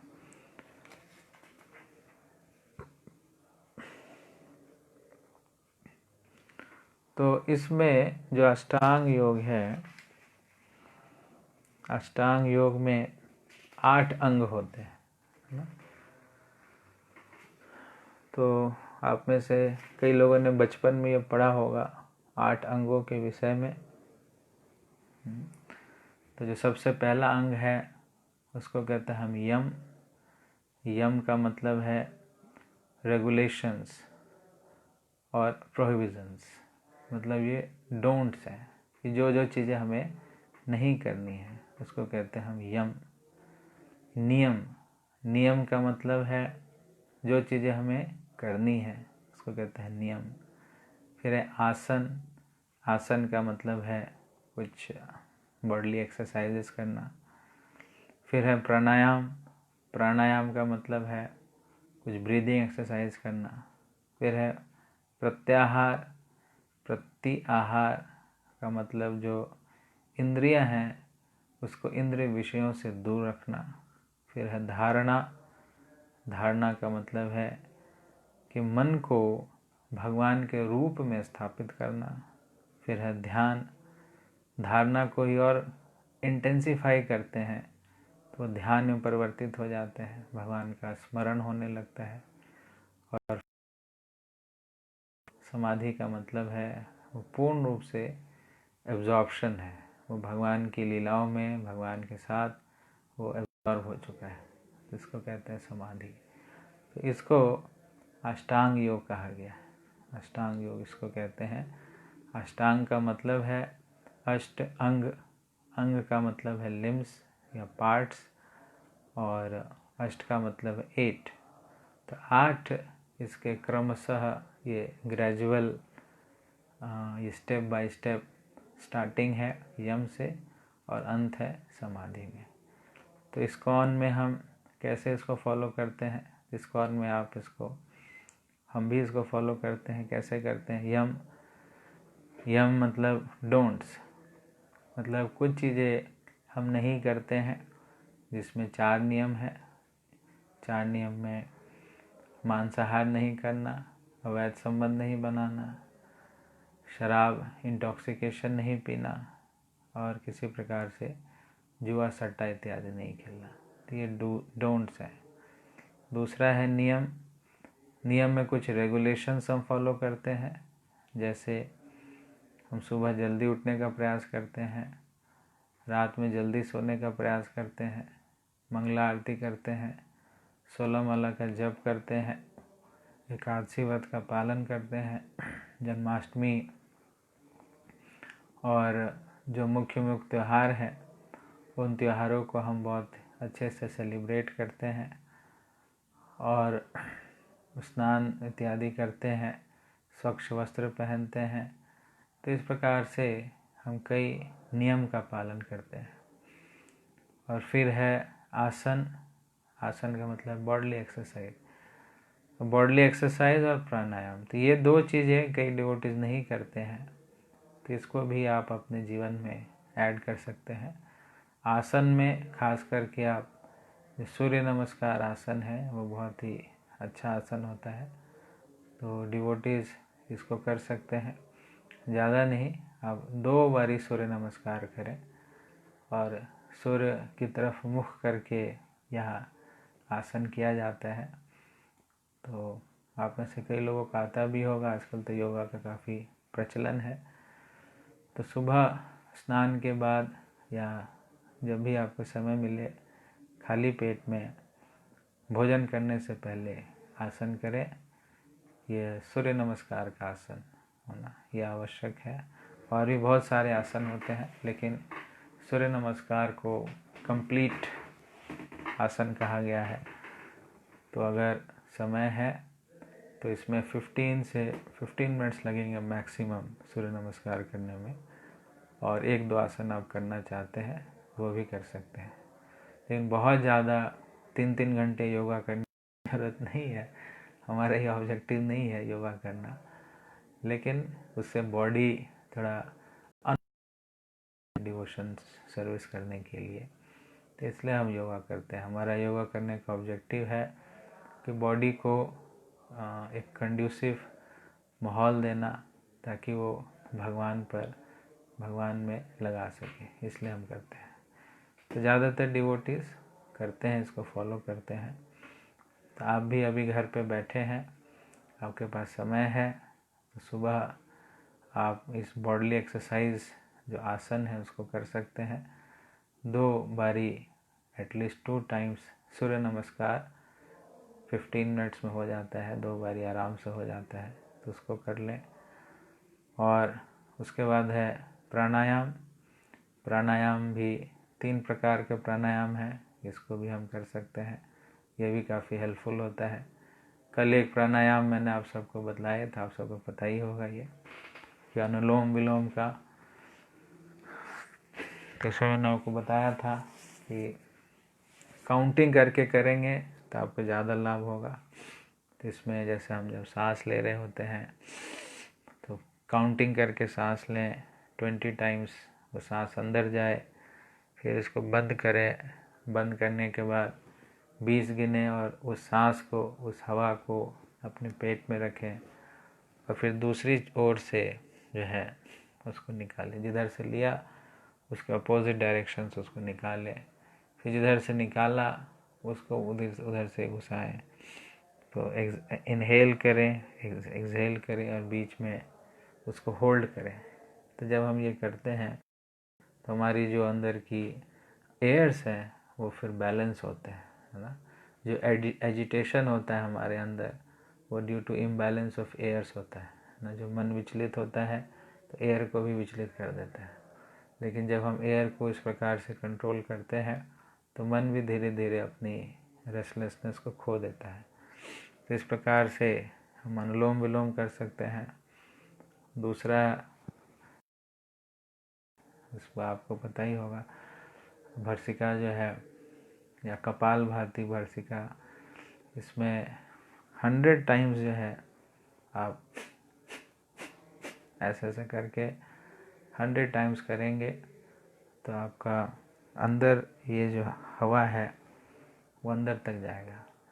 या अनुलोम विलोम में हवा यहाँ तक जाता है, भर्सिका से हवा जो है वो अंदर इंटेस्टाइन तक, पेट में जाता है। तो वो भी काफ़ी हेल्पफुल होता है। तो ये दूसरा प्राणायाम। और तीसरा प्राणायाम जिसमें हम भ्रामरी कहते हैं। भ्रामरी में आप दोनों आँखों को ऐसे बंद करके कानों के ऊपर उंगली डाल के और अंदर ही अंदर ओम शब्द का उच्चारण करते हैं। तो ये जो शब्द ब्रह्म है, प्रणव भगवान कहते हैं कि जितने भी शब्द हैं, इन शब्दों में मैं क्या हूँ, ओम है। तो ओम में भी बहुत शक्ति है, ओम तत्सत ऐसा। तो ओम शब्द का उच्चारण हम करते हैं ताकि पूरे शरीर में उसका अफेक्ट हो। तो ये 3 प्राणायाम हम कर सकते हैं। तो इसमें भी मैक्सिमम आपको 15 मिनट्स लगेंगे। तो टोटल आसन और प्राणायाम करने में हमें आधे घंटे का समय लगता है।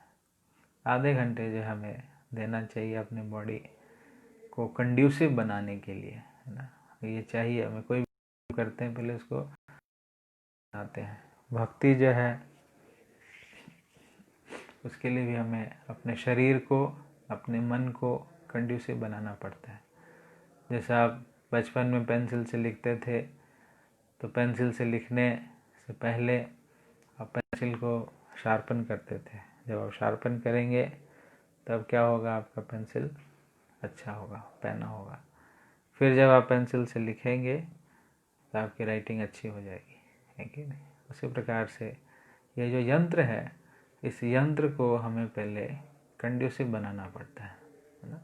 तब जा कर के इसमें हम भागवत विधि को अच्छे से अंगीकार कर सकते हैं। ऐसा नहीं कि भागवत विधि इस पर डिपेंडेंट है, बट इससे काफ़ी हेल्प होता है, इससे काफ़ी असिस्टेंस मिलती है, तो इसको हम फॉलो कर सकते हैं।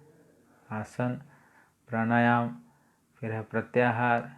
प्रत्याहार का मतलब है कि इंद्रिय विषयों से अपने इंद्रियों को दूर रखना चाहिए। इंद्रियों को आप जितना दूर रखेंगे उतना इंद्रियां हमारी शांत रहेंगी। तो इंद्रिय विषयों की तरफ, है ना, इंद्रियों और इंद्रिय विषयों को संयोग से हमें बचाना चाहिए। खास करके मोबाइल्स, आजकल मोबाइल्स में काफ़ी डिस्ट्रैक्शंस हैं, तो मोबाइल को हमें यह रखना चाहिए कि कम से कम जब हम श्रवण कीर्तन कर रहे हैं, माला जप कर रहे हैं, तो उस समय मोबाइल्स को हम ना खोलें, ऑफ करके रखें। तो वो जो विषय है, सेंस ऑब्जेक्ट है मोबाइल, उससे अपनी इंद्रियों को, इंद्रियां क्या है, हमारी हाथ और हमारे आँख, तो आँख से और हाथ से, है ना, उस इंद्रिय विषय जो सेंस ऑब्जेक्ट है मोबाइल, उसको हम दूर रखें। इतना दूर रखें ताकि उस पर हमारा ध्यान ना जाए। अगर वो नज़दीक रहेगा, आसपास रहेगा, तो आंखें उस पर जाएंगी और फिर हाथ उस पर झपट्टा मारेगा, है कि नहीं। तो इसलिए उसको दूर रखें, स्टे अवे, है ना। ये फार्मूला हम अपना सकते हैं, स्टे अवे। जैसे अभी कोरोना में सबने ये फार्मूला, कम से कम 1 हाथ की दूरी पे, 1 मीटर की दूरी पे आपको दूर रहना है, स्टे अवे। उसी प्रकार से ये स्टे अवे जो है हमें इंद्रिय विषयों के साथ भी करना है। इंद्रियों को इंद्रिय विषयों से स्टे अवे, अब दूर रहो। अभी तो कब दूर रहो, खास करके जब हम स्पिरिचुअल एक्टिविटी कर रहे होते हैं तब आप दूर रहिए। अगर स्पिरिचुअल एक्टिविटी के साथ साथ इंद्रिय विषय भी साथ में है तो फिर स्पिरिचुअल एक्टिविटी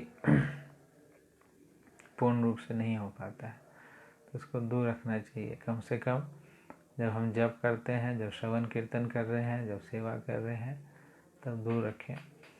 तो यह है प्रत्याहार। और धारणा, धारणा जो अपने मन को भगवान के रूप में लगाएं, भगवान के अच्छे से दर्शन करें, और जो भी आपके इष्ट विग्रह हैं जिनके दर्शन आपको बहुत अच्छे लगते हैं, राधिका रमन जी हैं, राधा कृष्ण बलराम जी हैं, या राधा माधव जी हैं, या राधा श्याम सुंदर जी भी हैं, जिनसे आपका एक नेचुरल अट्रैक्शन है, उनको अपने मन में धारण करके रखें हमेशा। और फिर समाधि, तो ये समाधि में अभी तो पता नहीं क्या होता है तभी हम एटलीस्ट ध्यान तक हम जाएं। जब ध्यान गहरा हो जाएगा, इंटेंसिफाई हो जाएगा, तो इसमें एंट्री हो जाएगी। लेकिन यहाँ तक ये जो स्टेप्स है ये हम कर सकते हैं, और ये वाला जो स्टेप है समाधि का, वो भगवान के ऊपर है ना। जैसे मान लो एक 7 डोर्स हैं, 7 दरवाजे हैं, एक दरवाज़ा खोला, फिर अंदर गए, दूसरा दरवाज़ा खोला, फिर अंदर गए, ऐसे करते करते 7 दरवाजे तक चले गए, और एक लास्ट का दरवाज़ा है। बाकी दरवाज़ों का जो कुंडी था वो बाहर की तरफ से था, तो हमने एक एक करके खोला, अंदर गए, फिर खोला, फिर अंदर गए, ऐसे करते करते हम 7वें दरवाजे तक आ गए। और जो 8वां दरवाज़ा है उसकी जो कुंडी है वो अंदर से है वो बाहर से नहीं है। तो हम मैक्सिमम 7वें दरवाजे तक जा सकते हैं और उसको नॉक कर सकते हैं कि मैं आ गया, खोलो खोलो खोलो ऐसा हम बोल सकते हैं। लेकिन वो खुलेगा कब? जब अंदर से कोई उसको खोलेगा, है ना। तो ये जो 8वां स्टेज है जिसको समाधि की स्थिति हम कहते हैं, तो वो जब भगवान अंदर से खोलते हैं उस गेट को, उस दरवाजे को, कृष्ण ही खोलेंगे और फिर हमें बोलेंगे आ जाओ, हमारे पास आ जाओ, हमारे धाम में आ जाओ, तो मेरे साथ आ जाओ। तो जब वो ऐसा बोलेंगे तब हमारी इसमें एंट्री होती है। लेकिन ये जब तक हमें वहाँ तक आने का वो स्टेप्स बताए हैं, लेकिन अंदर वाला जो दरवाज़ा है वो वही खोलते हैं। तो वहाँ जा कर के हम प्रार्थना करेंगे, अच्छे से नॉक करेंगे, प्रेम पूर्वक कृष्ण को बुलाएंगे, तो कृष्ण फिर उस दरवाजा खोल देते हैं। तो हमारे हाथ में जो स्थिति है वो आरूढ़ की स्थिति है। आरूढ़ में हम प्रयास कर सकते हैं, लेकिन योगारूढ़, उस पर आरूढ़ कराएंगे कौन? उस पर आरूढ़ भगवान की कृपा, भक्तों की कृपा ही कराती है। तो उसके हम वहाँ जा कर के याचना कर सकते हैं। लेकिन उससे पहले की जो स्थिति है उस स्थिति को हमें पूर्ण रूप से प्रयास करना चाहिए। उसमें प्रयास करने का पूरा, उसमें हमें अपनी शक्ति और अपना एफर्ट्स पूरा लगाने का।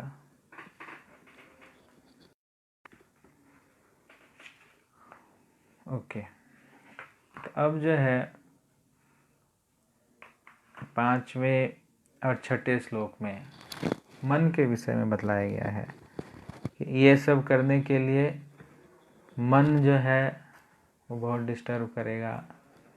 मन, आप देखेंगे कोई भी आप अच्छी चीज़ करो तो मन सबसे पहले आएगा, नहीं मत करो, नहीं मत करो, नहीं मत करो, ऐसे ही करता है कि मन अलाउ नहीं करता है अच्छी चीज़ें करने के लिए। और कई बार मन करता भी है अच्छी चीज़ें करने के लिए। तो किसका मन अच्छी चीज़ें करने के लिए अलाउ करता है और किसका मन अलाउ नहीं करता है, तो इसके विषय में भगवान 6ठे श्लोक में, 5वें और 6ठे श्लोक में कहला रहे हैं।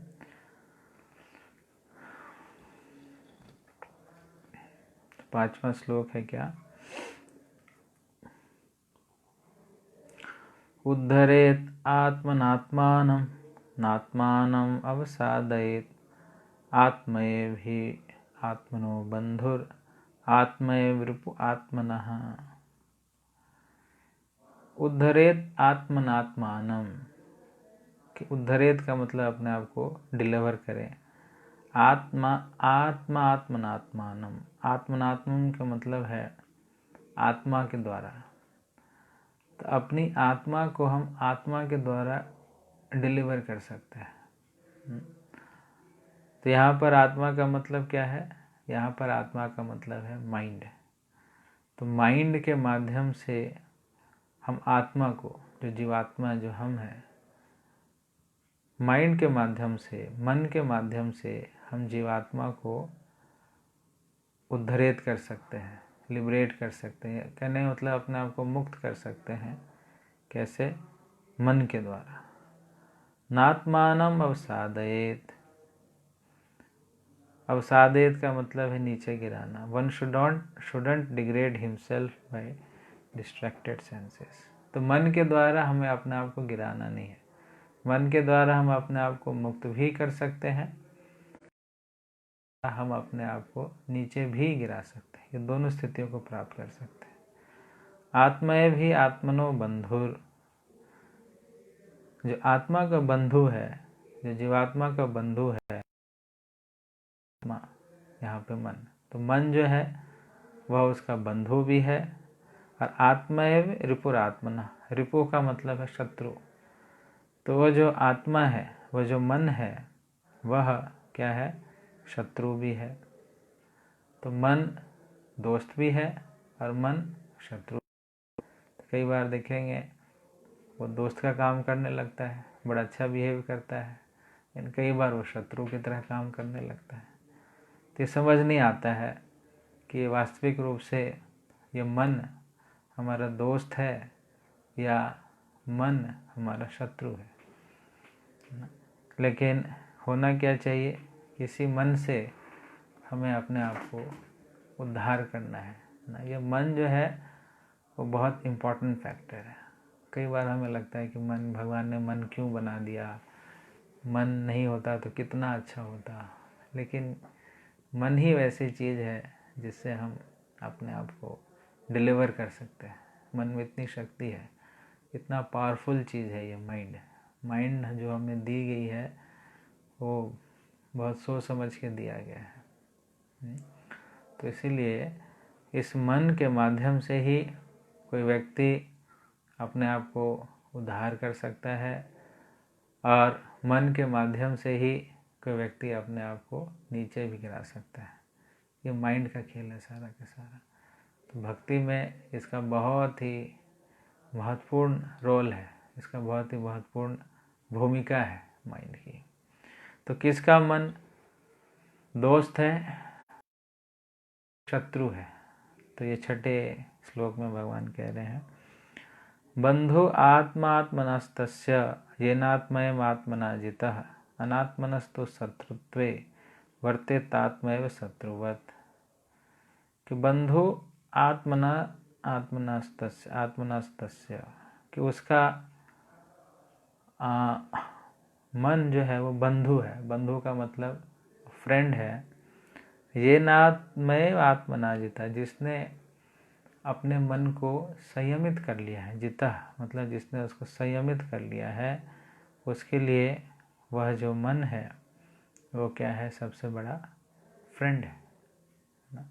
तो जो कंट्रोल्ड माइंड है, जिता, जिसने अपने मन को संयमित कर लिया है, जिता कर लिया है, वह कंट्रोल्ड माइंड ही उसका सबसे बड़ा दोस्त है, बंधु है। लेकिन अनात्मनस्तु शत्रुत्वे वर्तेतात्मैव शत्रुवत्, लेकिन जिसने अपने मन को संयमित नहीं किया है तो वही वो शत्रु के समान होता है। तो वही मन अगर संयमित है तो वही मन आपका क्या हो गया, दोस्त बन गया। अगर वही मन, अगर हमने उसको कंट्रोल नहीं किया तो ऐसा वो नचाएगा, ऐसा परेशान करेगा, ऐसा दिमाग खा जाएगा, जिसको कहते हैं ना दिमाग खाना, तो दिमाग खा जाता है। जिसका दिमाग परेशान रहता है, अनकंट्रोल्ड है, वो खुद के लिए भी उसकी समस्या है, जिसके साथ रहता है उसके लिए भी समस्या है। तो सबसे बड़ी समस्या है ये मन की समस्या है। तो मन को संयमित करना, कंट्रोल करके रखना, यही जो है उसी में बुद्धिमत्ता है। लेकिन जैसे ही मन को हमने मन पर जीत हासिल नहीं की है तो मन अच्छी से अच्छी स्थिति को भी बुरी से बुरी स्थिति में परिवर्तित कर देगा। अगर मन आपका संयमित है तो बुरी से बुरी स्थिति को भी वो अच्छी से अच्छी परिस्थिति में परिवर्तित कर देगा। हम देखते हैं कई बार कि अच्छी परिस्थितियाँ, सब कुछ अनुकूल है, लेकिन मन आपका ठीक नहीं है तो फिर वही परिस्थितियाँ काटने को दौड़ती हैं। लेकिन अगर मन आपका संतुष्ट है, मन आपका जीता है, मन जो है आपके साथ चलता है, मन आपका कंट्रोल्ड है, तो बुरी परिस्थिति भी आपको अच्छी लगने लगती है।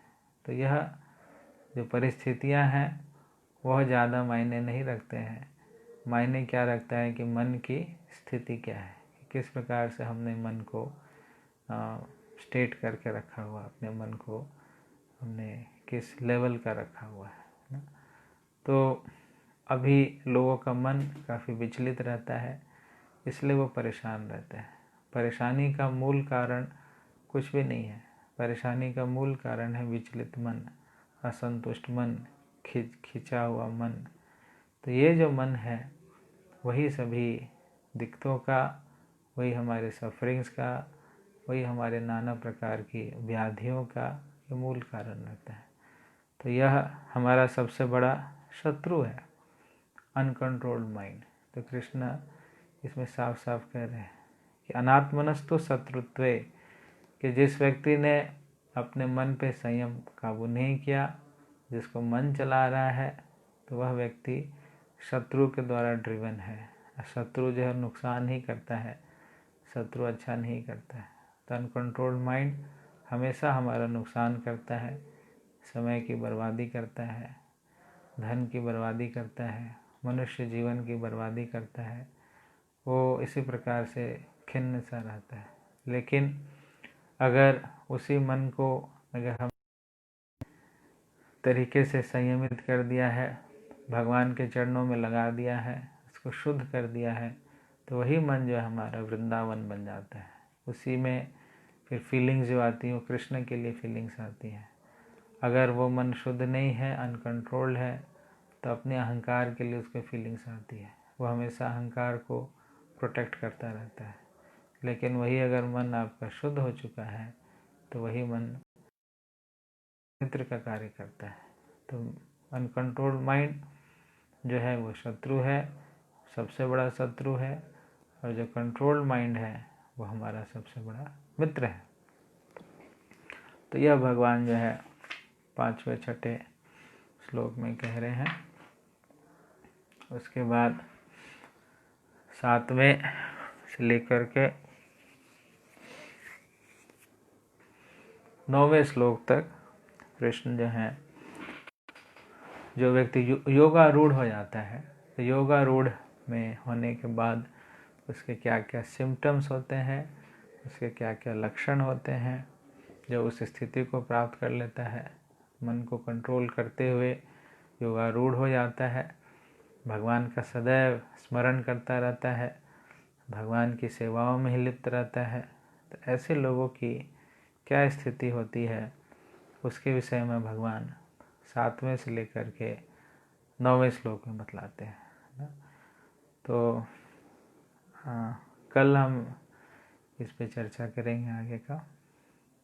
तो अभी तक हमने जो डिस्कस किया उसमें जो अष्टांग योग क्या है उस पर चर्चा किया, और जो आरुक्षों की स्थिति है और जो योगारूढ़ की स्थिति है, वो कैसे लोग आरुक्षु होते हैं, कैसे लोग योगारूढ़ होते हैं, उस पर हमने डिस्कशन किया।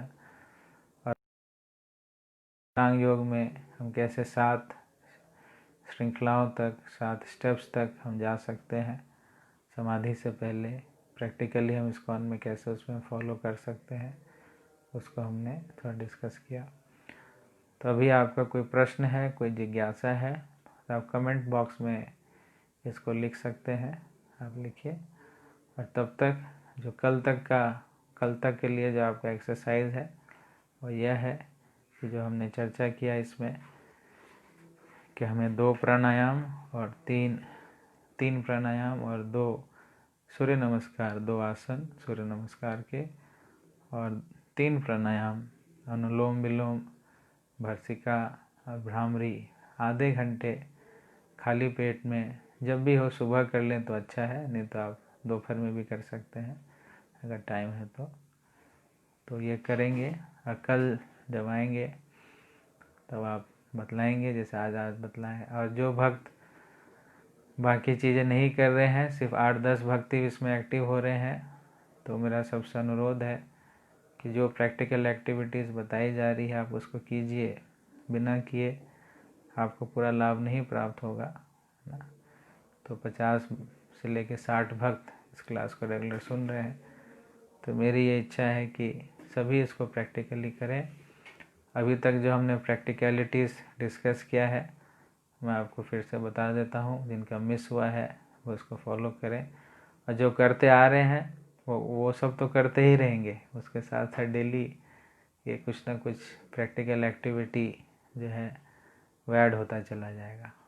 तो उसमें हमने सबसे पहले सीखा था कि हरिनाम का उच्चारण हम करेंगे, भोजन करते वक्त भी हरि हरि का उच्चारण करेंगे, काम करते वक्त, बाथरूम जाते वक्त, खेलते वक्त, सोते वक्त, जो भी एक्टिविटीज़ हम करते हैं उसमें हरि हरि हरि ऐसा बोलने का प्रयास करेंगे। दूसरा हमने सीखा कि अपने स्वभाव को हम बदलेंगे। जिस स्वभाव से हम परेशान हैं या दूसरे लोग परेशान हैं, हम सबसे पूछेंगे कि आप हमारे अंदर कौन सा स्वभाव मेरा आपको परेशान करता है, तो स्वभाव पे हम वर्क करेंगे। तीसरा हमने सीखा था कि हम जो भी बातचीत करेंगे तो बातचीत में हम किसी को तू तड़ाके से बात नहीं करेंगे, हम सबको आप करके बात करेंगे।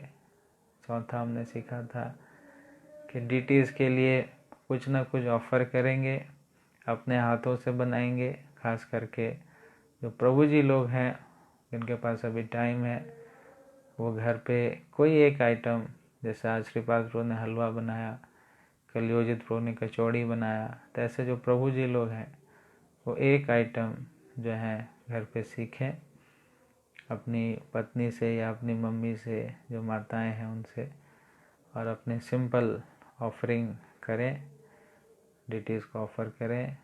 ये हमने सीखा।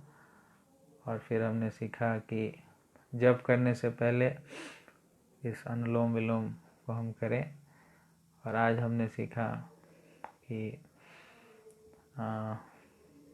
आसन और प्राणायाम, सूर्य नमस्कार और प्राणायाम हम करेंगे, और फिर आप हमें कल बताएंगे इसका। तो ये जो डुएबल चीज़ें हैं वो आप करते रहिए, इससे आपको प्रैक्टिकल अनुभूतियाँ भी आएंगी। और इसके बीच में हम कुछ श्लोक भी दे रहे हैं, आपको श्लोक भी याद करना है। तो श्लोक याद करने से, अगर आपको संस्कृत में याद नहीं होता है तो आप हिंदी में उसको याद कर सकते हैं। तो आज जो श्लोक है जिसको आपको याद करना है, संख्या 6, तो छठे अध्याय का जो छठा श्लोक है वो बहुत इम्पोर्टेंट है। बंधुरात्मनात्मनस्तस्य येन आत्मनात्मना जितः अनात्मनस्तु शत्रुते वर्ते आत्म शत्रुवत् वर्तितात आत्म शत्रुवत्। मन जिता है, कंट्रोल है, वह मन उसका बंधु है, लेकिन अनात्मनस्तु शत्रुत्वे, लेकिन जिसका मन संयमित नहीं है वो कैसे एक्ट करता है, वो एक शत्रु की तरह एक्ट करता है। तो ये श्लोक आपको याद करना है। और जो थ्योरेटिकल क्वेश्चन है कि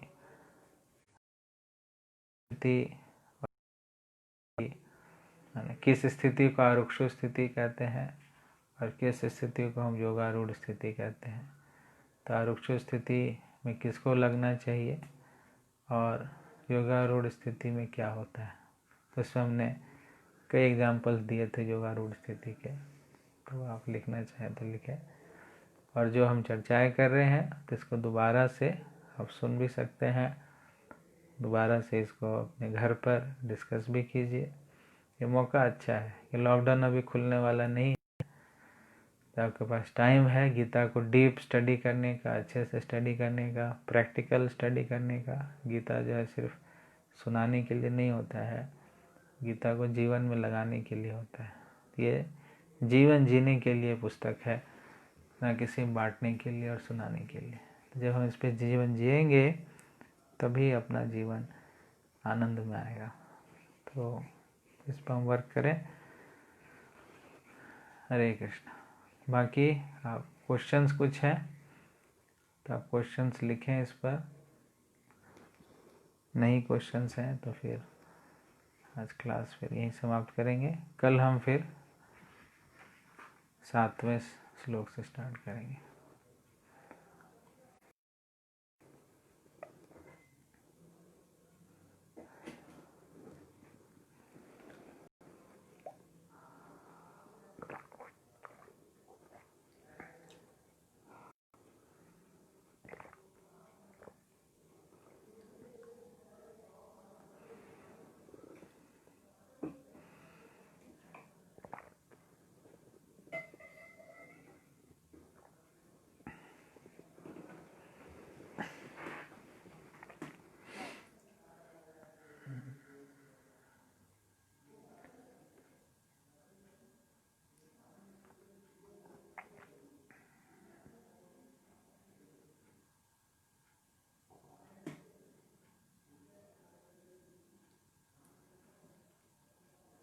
ओके,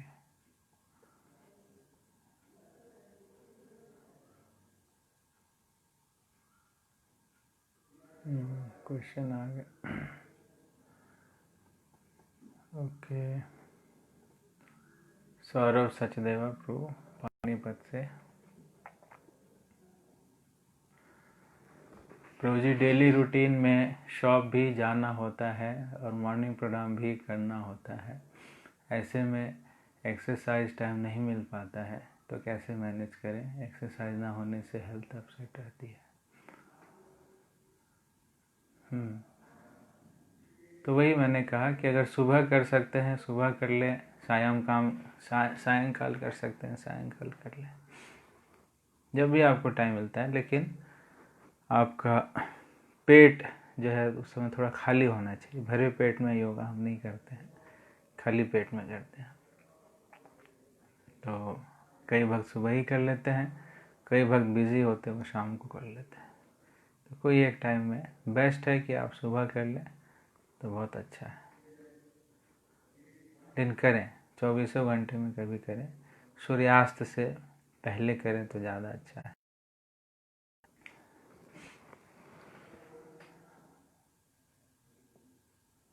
हरे कृष्णा प्रभु जी, मोबाइल के नशे कैसे छोड़े? जिस चीज़ को छोड़ना है उससे थोड़ा दूर रहे, तभी वो छूटता है ना, नहीं तो नहीं छूटता। वो सामने रहेगा तो कैसे छूटेगा ना।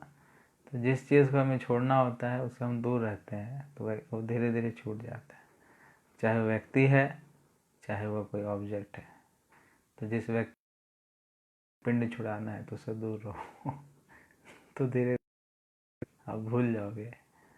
वैसे ही जिस चीज़ से आपको नशा छोड़ना है, तो जैसे हमने बोला कि आप कुछ टाइम फिक्स कर लो कि इसी टाइम में मुझे मोबाइल देखना है बस, और ज़्यादा नहीं देखना। खास करके जब आप साधना करते हैं तो उस समय तो मोबाइल को हमें एरोप्लेन मोड पर या हमें स्विच ऑफ करके अपनी आँखों से ओझल करके उसको रखना चाहिए। और जब जब करते हैं, कीर्तन करते हैं, साधना करते हैं, श्रवण कीर्तन करते हैं, तो धीरे धीरे धीरे आपको इसका लत समाप्त हो जाएगा। सूर्य नमस्कार कैसे करते हैं? ये अपने बच्चे से पूछिए, सूर्य नमस्कार कैसे करते हैं। हरे कृष्णा प्रभु जी, दंडवत प्रणाम। जिनकी एज ज़्यादा है, वेट भी ज़्यादा है, तो उनके लिए इजी भी है नहीं है प्राणायाम करना। वेट ज़्यादा है तो प्राणायाम तो कर सकते हैं। मान लो आसन करने में दिक्कत है, सांस तो हम लेते ही हैं, जिसका वेट ज़्यादा है ऐसा थोड़ी वो सांस लेना बंद कर देता है, सांस तो चलता रहता है। तो प्राणायाम क्या है? वो सांस ही तो है, और क्या है, लंबा सांस है। तो मान लो सूर्य नमस्कार वो नहीं कर सकता है, लेकिन प्राणायाम तो कर ही सकता है। अष्टोत्तर शत का क्या अर्थ है? ये जो भी क्वेश्चन पूछते हैं, मैंने इनसे पहले ही बोला था कि आप जो क्लास होती है उससे क्वेश्चन पूछा करें। ये कुछ आउट ऑफ द वे जाके क्वेश्चन पूछते हैं। इन सब का आंसर तो हम दे सकते हैं, लेकिन ये जो डिस्कशन होता है उससे क्वेश्चन पूछा कीजिए। अलग से कुछ पूछना है तो जब अलग से क्लास होगी या कुछ होगा वो कुछ इसमें ऐसे क्वेश्चन को पूछ करके आप टॉपिक से डेविएट मत कीजिए।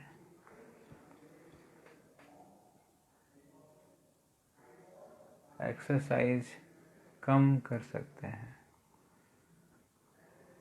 कम कर सकते हैं, ज़्यादा भी ज़्यादा करते हैं।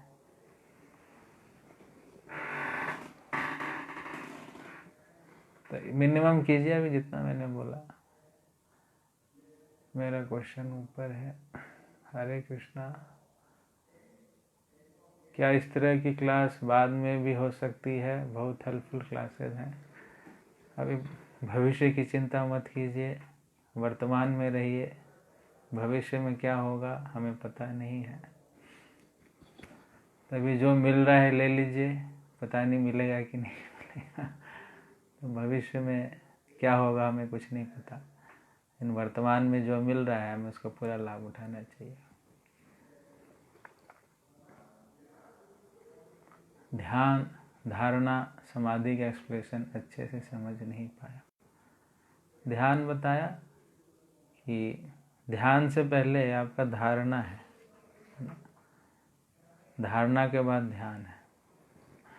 तो धारणा का मतलब है कि भगवान के रूप का हम ध्यान लगाते हैं, उसके बाद वो पूर्ण रूप से मन जो है वो उसी रूप को देखता है। इसमें थोड़ा रहता है देखने का, लेकिन धारणा में क्या है, वो फिक्स्ड अप हो जाता है, वो रूप ही दिखने लगता है। और फिर समाधि में क्या होता है, वो प्रवेश कर जाता है। प्रवेश इसमें वो भगवान के साथ ही लग जाता है, भगवान के लीलाओं में लग जाता है, भगवान के साथ खेलने लगता है, होली खेलने लगता है, नृत्य करने लगता है, नित्य लीला में प्रवेश कर जाता है। इसको कहते हैं समाधि। तो ये बहुत उच्च स्थिति होती है। तो अभी हमें धीरे धीरे क्रमशः इस पे आगे बढ़ने का प्रयास करना है।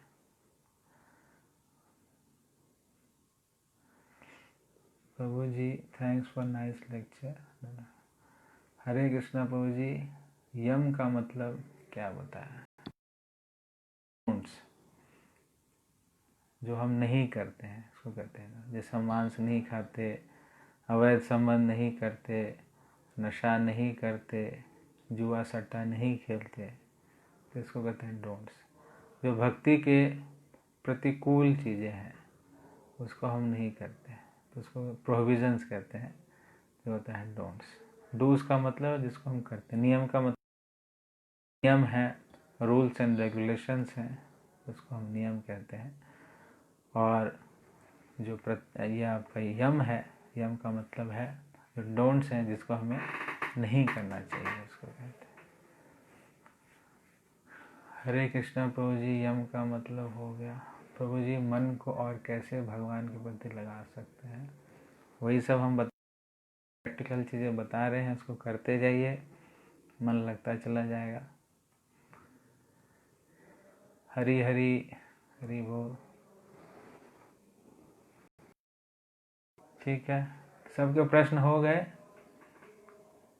या और प्रश्न है? 1 मिनट है अभी और।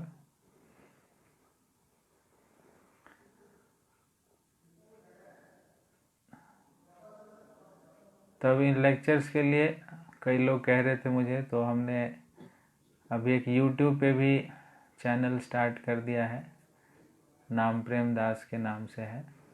तो ये अभी तक जितने हमारे लेक्चर्स हुए हैं अभी लॉकडाउन में, वो सारे लेक्चर्स आपको YouTube पे मिल जाएंगे। फेसबुक पे हम लाइव करेंगे, फिर इसकी जो रिकॉर्डिंग होगी उसको डाउनलोड करके हम फिर YouTube पे भी डाल देंगे, ताकि भविष्य में किसी को YouTube पे भी सुनना है, क्योंकि YouTube ज़्यादा एक्सेसिबल है। डिवोटीज़, कई डिवोटीज़ का फेसबुक अकाउंट नहीं होता है, तो आप उसमें भी देख सकते हैं।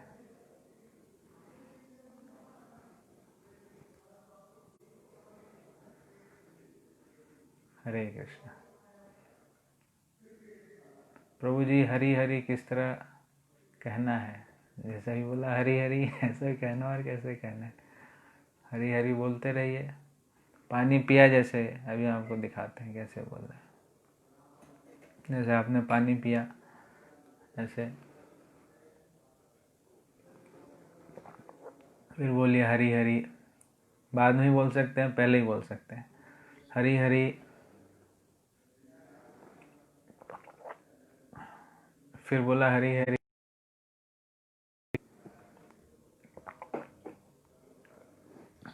ऐसे करके पानी पीजिए। फिर आप भोजन करेंगे तो बोलिए हरी हरी, फिर खाइए, फिर कीजिए हरी हरी, फिर खाइए, फिर बोलिए हरी हरी। बोलते रहिए हरी हरी, देखिए कितना आनंद आता है। मतलब आपने कहा बाथरूम जाते समय पर भी बोलना है। हाँ, तो जाइए, बाथरूम जाते तो मुंह तो आपका खुला ही है। टेप लगा के तो हम बाथरूम नहीं जाते। कभी किसी को देखा है और फिर टेप लगा के चला गया बाथरूम? नहीं। अब जा रहे हैं बाथरूम, हरी हरी हरी हरी हरी बोलते रहिए, तो आपका जो एक्सक्रीशन है वो भी अच्छे से हो जाता है। कई लोगों का पेट साफ नहीं होता है क्योंकि उसका मन डिस्टर्ब होता है, लेकिन जिसका मन खुला रहता है उसका पेट भी साफ रहता है। तो बाथरूम में अगर हरी हरी बोलते रहेंगे तो फिर आपका पेट भी और एक्सक्रीशन सिस्टम भी अच्छा रहेगा, साफ रहेगा। दवाई खाने की ज़रूरत नहीं पड़ेगी।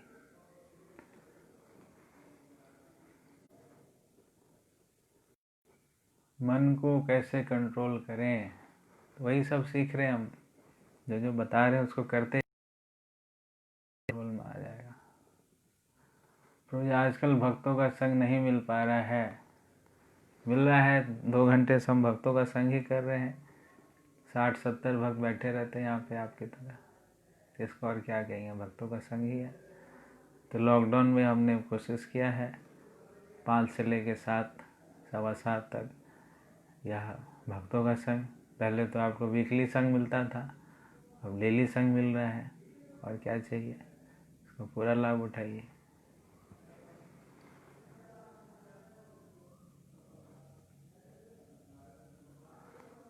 ओके, हरे कृष्णा। तो आप सबका बहुत बहुत धन्यवाद। जगत गुरु श्रील प्रभुपाद की, अनंत कोटि वैष्णव वृंद की, श्रीमद् भगवद गीता की, निताई गौर प्रेमानंदे। हरि हरि।